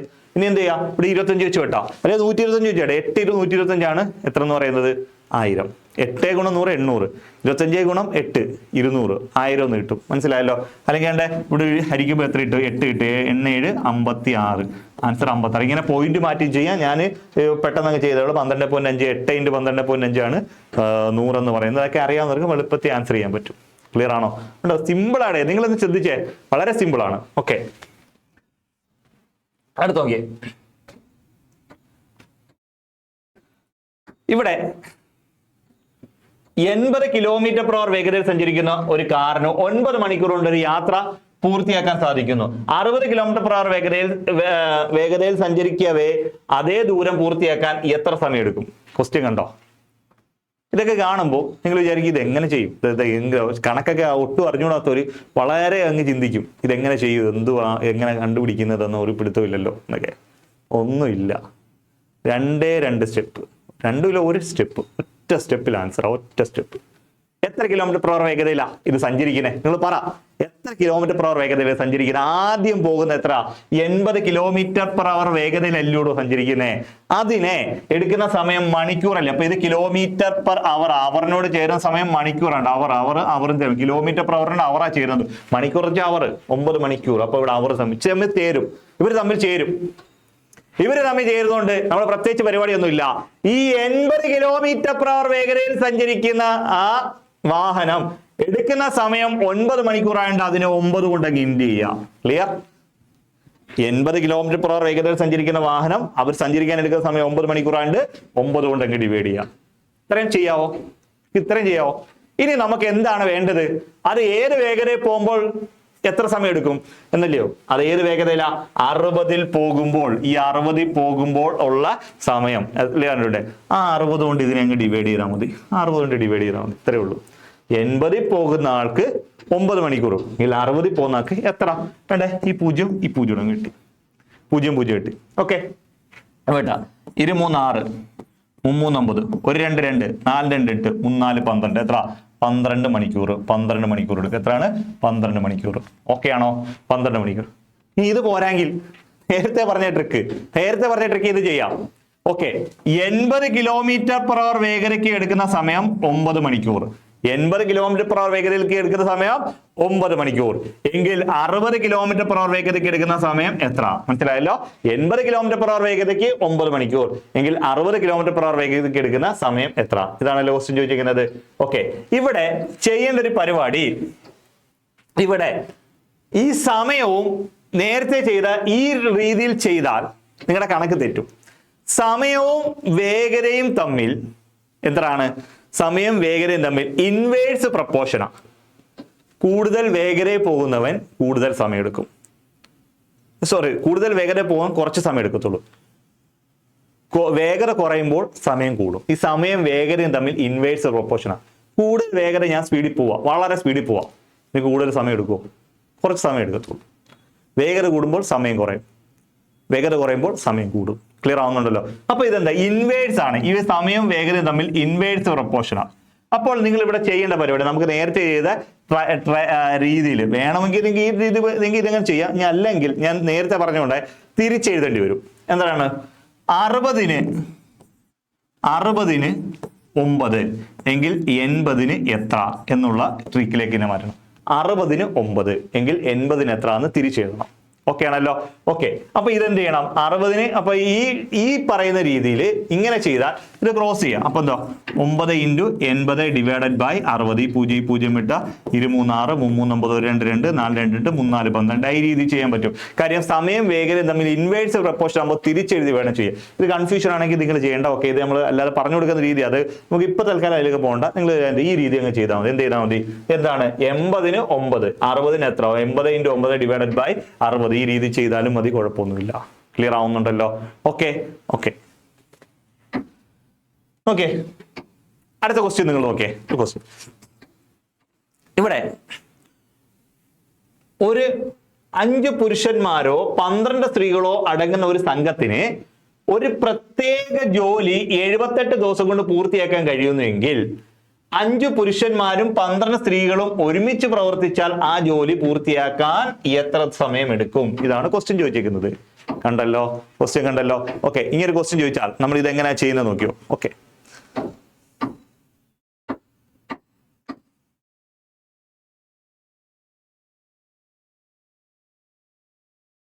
ഓക്കെ നമുക്ക് ഓക്കെ ക്വസ്റ്റ്യൻ എന്താ പറഞ്ഞേ? 5 പുരുഷന്മാരോ 12 സ്ത്രീകളോ അടങ്ങുന്ന ഒരു സംഘത്തിന്, 5 സ്ത്രീകളോ, ഇത് സിമ്പിൾ ക്വസ്റ്റ്യനാണ്, വളരെ വളരെ എളുപ്പമായിട്ട് ചെയ്യാം. ഓക്കെ, നമ്മൾ സാധാരണ ചെയ്യുന്നതിൽ ഏറ്റവും എളുപ്പം 5 പുരുഷന്മാരോ 12 സ്ത്രീകളോ അടങ്ങുന്ന ഒരു സംഘത്തിന് ഒരു ജോലി 78 ദിവസം കൊണ്ട് പൂർത്തിയാക്കാൻ കഴിയും എങ്കിൽ 5 പുരുഷന്മാരും 12 സ്ത്രീകളും ഒരുമിച്ച് പ്രവർത്തിച്ചാൽ ജോലി എത്ര സമയം കൊണ്ട് ചെയ്യും? ഇതാണ് ക്വസ്റ്റ്യൻ ചോദിച്ചിരിക്കുന്നത്. ഓക്കെ ആണല്ലോ? ഓക്കെ, ഇങ്ങനെ ക്വസ്റ്റ്യൻ ചോദിച്ചാൽ 5 പുരുഷന്മാരോ 12 സ്ത്രീകളോ അടങ്ങുന്ന ഒരു സംഘത്തിന് ഒരു ജോലി ചെയ്യാൻ 78 ദിവസം. നമ്മൾ ഇതാ ഇങ്ങനെ ഒരു ഇക്വേഷൻ ഉണ്ട്. ആ ഇക്വേഷൻ വേണേ ചെയ്യാം. അത് തന്നെ നമുക്ക് സംഖ്യാട്ടം എഴുതാം. ആദ്യം പറയുന്ന പുരുഷനെ M1, ആദ്യം പറയുന്ന സ്ത്രീ ആണെങ്കിൽ 5 പുരുഷന്മാരോ 12 സ്ത്രീകളോ, സ്ത്രീ ആണെങ്കിൽ W1. അവരെടുക്കുന്ന സമയത്തെ D എന്നും എടുക്കാം. ഓക്കെ, ക്ലിയർ ആവുന്നുണ്ടല്ലോ? എന്താണ് ആദ്യം പറയുന്ന 5 പുരുഷന്മാരോ 12 സ്ത്രീകളോ അടങ്ങുന്ന ഒരു പ്രത്യേക സംഖ്യ 78. അപ്പൊ ആദ്യം പറയുന്ന പുരുഷന്മാരെ men 1 woman 1 days. ഓക്കെ, രണ്ടാമത് പറയുന്ന പുരുഷന്മാരെ M2. ഓക്കെ, സ്ത്രീകളെ W2. ഓക്കെ, എങ്കിൽ ആ D ആണ് അടുത്തതാണ് കണ്ടുപിടിക്കുക. എത്ര പൂർത്തിയാക്കാൻ എത്ര ദിവസം സമയം എടുക്കും എന്നുള്ളതാണ് നമുക്കിവിടെ കണ്ടുപിടിക്കേണ്ടത്. ക്ലിയർ ആവുന്നുണ്ടല്ലോ? ആദ്യം M1 W1 D M2 W2. Okay, ഇങ്ങനൊരു ക്വസ്റ്റ്യൻ ചോദിച്ചാൽ നമ്മൾ ഇതെങ്ങനെ ചെയ്യുന്നത്? ഇത് ചെയ്യാൻ ആദ്യം ഈ മേളത്തെ 3 സംഖ്യയോടെ ഗുണിക്കണം. ഇതും ഗുണിക്കുക എന്ന് വെച്ചാൽ M1 × W1 into D divided by ആദ്യത്തെ പുരുഷന്റെ കൂടെ രണ്ടാമത്തെ സ്ത്രീയെ ക്രോസ് ചെയ്തേക്കണം. ഒരിക്കലും ആദ്യത്തെ പുരുഷന്റെ കൂടെ ആദ്യത്തെ സ്ത്രീയെ ക്രോസ് ചെയ്ത് ഗുണിക്കരുത്. ആദ്യത്തെ പുരുഷനാണ് എടുക്കുന്നെങ്കിൽ രണ്ടാമത്തെ സ്ത്രീയെ ക്രോസ് ചെയ്ത് ഗുണിക്കണം. ഓക്കെ, അപ്പൊ എന്തുവാ M1 ഇൻറ്റു W2 പ്ലസ് ആദ്യത്തെ സ്ത്രീയുടെ കൂടെ രണ്ടാമത്തെ പുരുഷനെയും ക്രോസ് ചെയ്യണം. ആദ്യത്തെ സ്ത്രീയുടെ കൂടെ രണ്ടാമത്തെ പുരുഷനെ, അപ്പൊ എന്തോ M2 W1. മനസ്സിലായല്ലോ?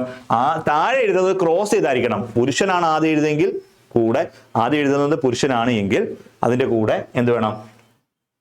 ആദ്യത്തെ പുരുഷനാണെങ്കിൽ അതിന്റെ കൂടെ രണ്ടാമത്തെ സ്ത്രീയെ, ആദ്യത്തെ സ്ത്രീ ആണെങ്കിൽ രണ്ടാമത്തെ പുരുഷൻ ക്രോസ് ചെയ്ത് ഗുണിക്കുക. ഇതാണ് നമ്മുടെ ഇക്വേഷൻ.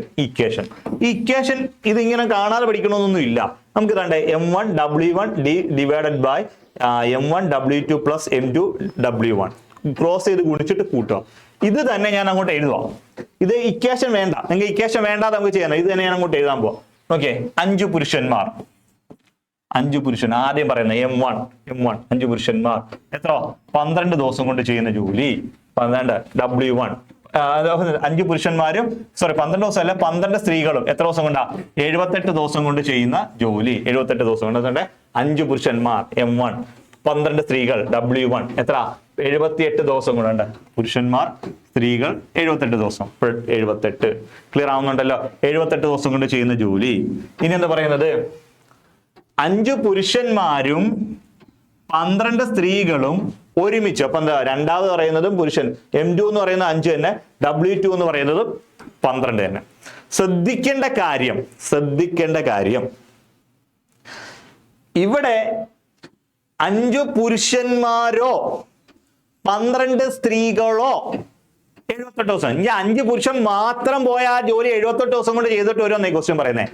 അല്ല, 12 സ്ത്രീകൾ മാത്രം പോയാൽ അവർ 78 ദിവസം കൊണ്ട് ചെയ്തിട്ടുണ്ട്. 5 പുരുഷന്മാർ പോയിട്ട് ആ ജോലി 78 ദിവസം കൊണ്ട് ചെയ്യും. വേണ്ട, 12 സ്ത്രീകളെ വിട്ടാൽ ആ ജോലി 78 ദിവസം കൊണ്ട് വരും. എങ്കിൽ ഈ 5 പുരുഷന്മാരും 12 സ്ത്രീകളോട് ഒരുമിച്ച് പോയാൽ എത്ര ദിവസം കൊണ്ട് ചെയ്യുമെന്നാണ് ഈ ക്വസ്റ്റ്യൻ ചോദിക്കുന്നത്. ഇതിന്റെ തന്നെ വേറൊരു പാറ്റേൺ ഉണ്ട് ടൈം ആൻഡ് വർക്കിനകത്ത്. 5 പുരുഷന്മാരും 12 സ്ത്രീകളും ചേർന്ന് ഒരു ജോലി 78 ദിവസം കൊണ്ട്, 8 പുരുഷന്മാരും 6 സ്ത്രീകളും ചേർന്ന് ആ ജോലി 86 ദിവസം കൊണ്ട് ചെയ്യും. എങ്കിൽ ഒരു പുരുഷൻ എത്ര ജോലി കൊണ്ട് ചെയ്യും? അല്ലെങ്കിൽ 5 പുരുഷന്മാർ എത്ര ദിവസം കൊണ്ട്? അല്ലെങ്കിൽ ഒരു പുരുഷൻ എത്ര കൊണ്ട്? അല്ലെങ്കിൽ 15 സ്ത്രീകൾ എത്ര ദിവസം കൊണ്ട്? എങ്ങനെ ഏതെങ്കിലും ഒരാളെ ചോദിക്കുന്ന ഒരു സെറ്റപ്പ് ഉണ്ട്. ഓക്കെ ആണല്ലോ? നമുക്ക് ഇവിടെ ഈ പറയുന്ന ആ രീതിയല്ല ഇതെന്തോ 5 പുരുഷന്മാർ മാത്രം പോയാലോ, അല്ലെ 12 സ്ത്രീകൾ മാത്രം പോയാലോ, അല്ലെ 5 പുരുഷന്മാരോ 12 സ്ത്രീകൾ മാത്രം പോയി ഇങ്ങനെ പോകുന്നതാണ് ചോദിച്ചിരിക്കുന്നത്. ഇവർ രണ്ടുകൂടെ ഒരുമിച്ച് പോകുമ്പോൾ എങ്ങനെ ചെയ്യും? ഒന്നുമില്ല, നമ്മൾ ചെയ്യുന്നില്ല, മേളത്തെ എല്ലാവരും ഗുണിക്കുക. ഇത് മൂന്നൂടെ ഗുണിക്കുകയല്ലേ ചെയ്യുന്നത്. അപ്പൊ എത്ര 5 ഇൻറ്റു 12 ഇൻറ്റു 78 ക്രോസ് ചെയ്യാം.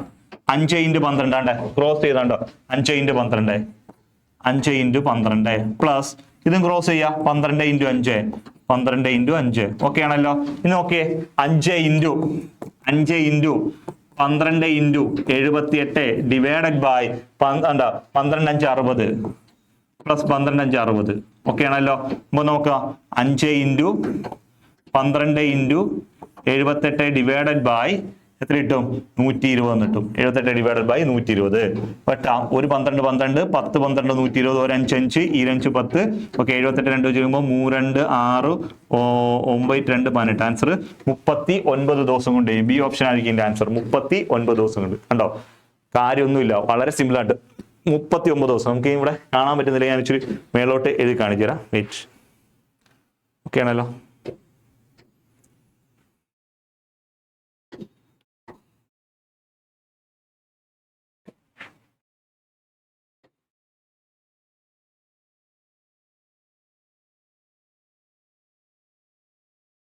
ഓക്കെ, നമുക്ക് നോക്കാം. 5 പുരുഷന്മാരും 12 സ്ത്രീകളും 78 ദിവസം കൊണ്ട് ചെയ്യുന്നു. ഓക്കെ, ക്രോസ് ചെയ്തു. ക്രോസ് ചെയ്യുമ്പോൾ എന്താണ്? 5 പുരുഷനാണ്, 5 പുരുഷൻ 12 സ്ത്രീകൾ 78 ദിവസം. 5 പുരുഷൻ 12 സ്ത്രീ എത്ര ദിവസം? ആദ്യം ഇത് മൂന്നോട് ഗുണിക്കുക. 5 ഇൻറ്റു ഇത് ഗുണിക്കുക. 5 into 12 into 8 5 into 12 into 78 divided by cross ചെയ്യുക. ആദ്യത്തെ പുരുഷൻ രണ്ടാമത്തെ 5 ഇൻറ്റു 12 പ്ലസ് ഇത് ക്രോസ് ചെയ്യുക 12 ഇൻറ്റു 5 12 ഇൻറ്റു 5. ഓക്കെ ആണല്ലോ? 5 ഇൻറ്റു 78 ഇൻറ്റു 12 ഡിവൈഡഡ് ബൈ, ഞാൻ ആദ്യം ഇത് എഴുതുന്നേ ഉള്ളൂ, 120. എത്ര? 60 പ്ലസ് 60 60 പ്ലസ് 60 ഇപ്പൊ എത്ര കിട്ടി? 5 into 12 into 78 divided by 120. Okay ആണല്ലോ? 120 വെട്ടാം. വെട്ടുമ്പോൾ എത്ര കിട്ടും? ഒരു 12 12 10 12 105 ഈ 5 10 ഇവിടെ വെട്ടുമ്പോൾ എത്ര? 3 2 6 9 2 18. ആൻസർ 39 ദിവസം എന്ന് കിട്ടും. എത്ര കിട്ടുമോ? 39 ദിവസം എന്നുള്ള ആൻസർ ആയിരിക്കും നമുക്ക് ഇവിടെ കിട്ടുന്നത്. ഇതുപോലെ വെട്ടിക്കളഞ്ഞാൽ മതി. ക്ലിയർ ആവുന്നുണ്ടല്ലോ? താഴെ ഒരു ആഡ് വരുന്നത് കൊണ്ട് ചിലപ്പോൾ കാണാൻ പറ്റത്തില്ല. അതുകൊണ്ടാണ് ഞാനത് നോക്കിയപ്പോൾ ആഡ് കാണിക്കുന്നുണ്ട്. അതുകൊണ്ടാണ് ഞാൻ നോക്കിയത്. അപ്പോൾ നമുക്കിത് മേളിൽ എന്ത് ചെയ്യാം? ഇങ്ങോട്ടൊക്കെ ചെയ്താലും മതി. ഓക്കെ ആണല്ലോ? Okay, yes. അപ്പോൾ ഇതുണ്ട്. ഇത് വളരെ സിമ്പിൾ ആയിട്ട്, കാര്യമൊന്നുമില്ല. ക്രോസ് ചെയ്ത് ഗുണിക്കുക, ഇത്രയും കാര്യമുള്ളൂ. ഇതൊന്നും ചെയ്യാനില്ല, വളരെ എളുപ്പമാണ്. അപ്പോൾ നമ്മൾ മാത്സ് ആൻഡ് മെന്റൽ എബിലിറ്റിയുടെ റീസെന്റ് നടന്ന കുറെ ക്വസ്റ്റ്യൻസ് വളരെ എളുപ്പത്തിൽ നമ്മൾ ചെയ്ത് മാറ്റിയിട്ടുണ്ട്. വളരെ എളുപ്പം, വലിയ കാര്യമൊന്നുമില്ല. നിങ്ങളൊരു കാര്യം മനസ്സിലാക്കുക. നമ്മൾ കണ്ടേ നമ്മുടെ വളരെ റീസണബിൾ പ്രൈസിലാണ് 99 രൂപയ്ക്കാണ് നമ്മുടെ ഡിഗ്രിയിലെ നമ്മുടെ പ്രിലിമിനറിക്ക് അടുത്ത 10th ലെവൽ പ്രിലിമിനറിക്ക് വേണ്ട ക്ലാസ് നമ്മൾ ഇപ്പോൾ ആപ്പിനകത്ത് എല്ലാവരും ഉണ്ട്. എല്ലാ GK മാത്രമല്ല, മാത്സ്, ഇംഗ്ലീഷും മലയാളവും എല്ലാവരും ക്ലാസ് എടുക്കുന്നുണ്ട്. എല്ലാം പ്രഗത്ഭരായ അധ്യാപകരെ തന്നെയാണ് നിങ്ങൾക്ക് ക്ലാസ് എടുക്കുന്നത്. ഓക്കെ, അപ്പോൾ നിങ്ങൾ മനസ്സിലാക്കേണ്ടത് ഒരുപാട് വർഷമായിട്ട് എക്സ്പീരിയൻസ് ഉള്ള അധ്യാപകരാണ് ക്ലാസ് എടുത്തുകൊണ്ടിരിക്കുന്നത്. ഓക്കെ, അപ്പോൾ അതിൻ്റെ പ്രയോജനം നിങ്ങൾക്ക് കിട്ടും. അപ്പം ഞാനിപ്പം 14 വർഷമായിട്ട് ഈ ഫീൽഡിൽ പഠിപ്പിക്കുന്നുണ്ട്. ഓക്കെ, 2011 തൊട്ട് ഞാൻ പഠിപ്പിക്കുന്നുണ്ട്. കേരളത്തിലെ അത്യാവശ്യം എല്ലാ ജില്ലകളിലും ക്ലാസ് എടുക്കുന്നുണ്ട്. അപ്പം ഞാനിത് എൻ്റെ ഇത്രയും നാളത്തെ ഒരു എക്സ്പീരിയൻസ് വെച്ചിട്ട് ഞാൻ നിങ്ങളോട് പറയുക. നിങ്ങൾ മനസ്സിലാക്കേണ്ട കാര്യം മാത്സും മലയാളവും ഇംഗ്ലീഷും കിട്ടാത്തവർക്ക്, അല്ലെങ്കിൽ അത് അറിഞ്ഞുകൂടാതെ GK മാത്രം പഠിക്കുന്നവർക്ക് ജോലി കിട്ടത്തില്ല. ഇത്രയും നാളെ കിട്ടത്തില്ല. എനിക്കറിയാവുന്ന ഒരുപാട് അനുഭവങ്ങളുണ്ട്. GK മാത്രം പഠിച്ചുകൊണ്ട് പോയിട്ട് മാത്സ്, ഇംഗ്ലീഷ്, GK മാത്രം പഠിച്ചുകൊണ്ട് പോയിട്ട് ഈ GK ഒക്കെ തെറ്റിക്കുകയും ചെയ്യും. ഒന്നത്. 2, ചിലപ്പോൾ നിങ്ങൾ തെറ്റിക്കത്തില്ലായിരിക്കും, പക്ഷെ നിങ്ങൾ കണ്ടിട്ട് പോലും ഇല്ലാത്ത GK ഒക്കെ ആയിരിക്കും കയറി ചോദിക്കുന്നത്. ചില സ്റ്റേറ്റ്മെന്റ് ക്വസ്റ്റ്യൻ ഒക്കെ വായിച്ചിരുന്ന സമയം കളയും. അവിടെ ബുദ്ധി ഉണ്ടെങ്കിൽ മാത്സ്, ഇംഗ്ലീഷും മലയാളത്തിനകത്ത് നിങ്ങൾക്ക് നല്ലോണം സ്കോർ ചെയ്യാൻ പറ്റും. മാത്സ്, ഇംഗ്ലീഷും മലയാളം എങ്ങനെ സ്കോർ ചെയ്യാൻ പറ്റുന്നത് നോക്കിയേ. ഒരു ഉദാഹരണം, നമ്മുടെ ഒരു 10 മാർക്ക് നോക്കാം. ഒരു 10 മാർക്ക് മാത്സ്, 10 മാർക്ക് മാത്സിനകത്തുനിന്ന് നിങ്ങൾക്ക് സിമ്പിളായിട്ട് മിനിമം 8 മാർക്ക് പിടിക്കാൻ പറ്റും. 10-നകത്ത് 8 എണ്ണം പിടിക്കാൻ പറ്റും. ക്ലിയർ ആവുന്നുണ്ടല്ലോ? അതേപോലെ തന്നെ ഓക്കെ, നമുക്ക് കണ്ട ഒരു 10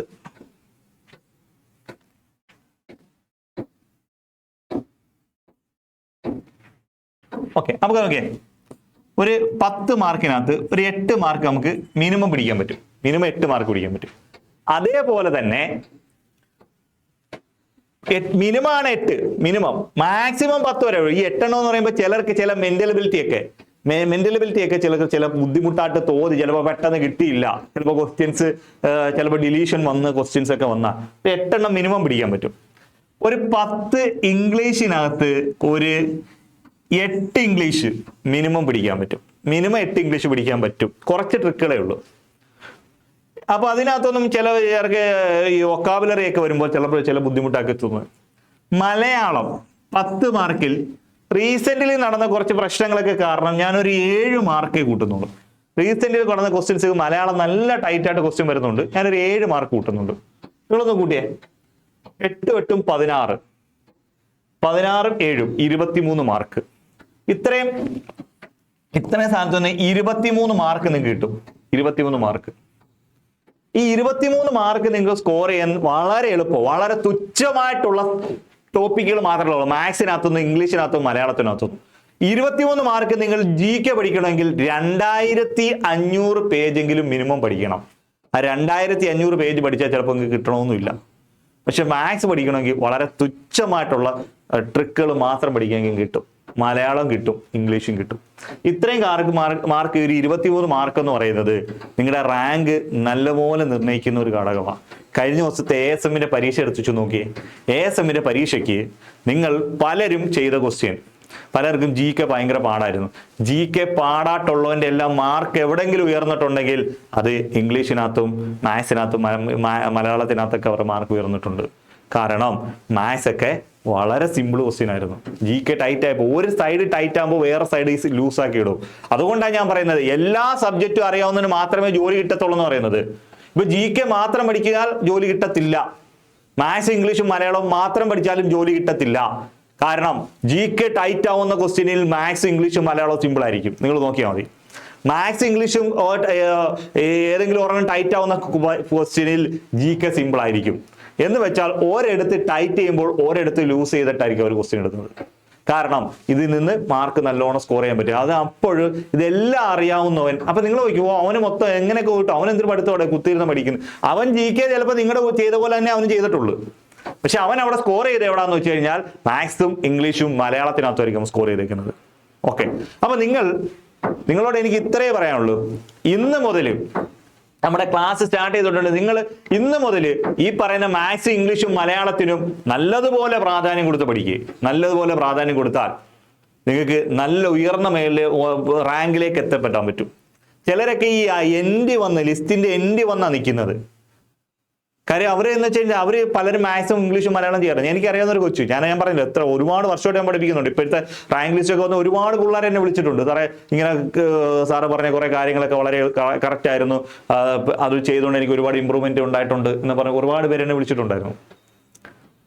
അതില് ഒരു കൊച്ച് GK പഠിക്കത്തേ ഉള്ളൂ, മാത്സ് പഠിക്കത്തേ ഇല്ല.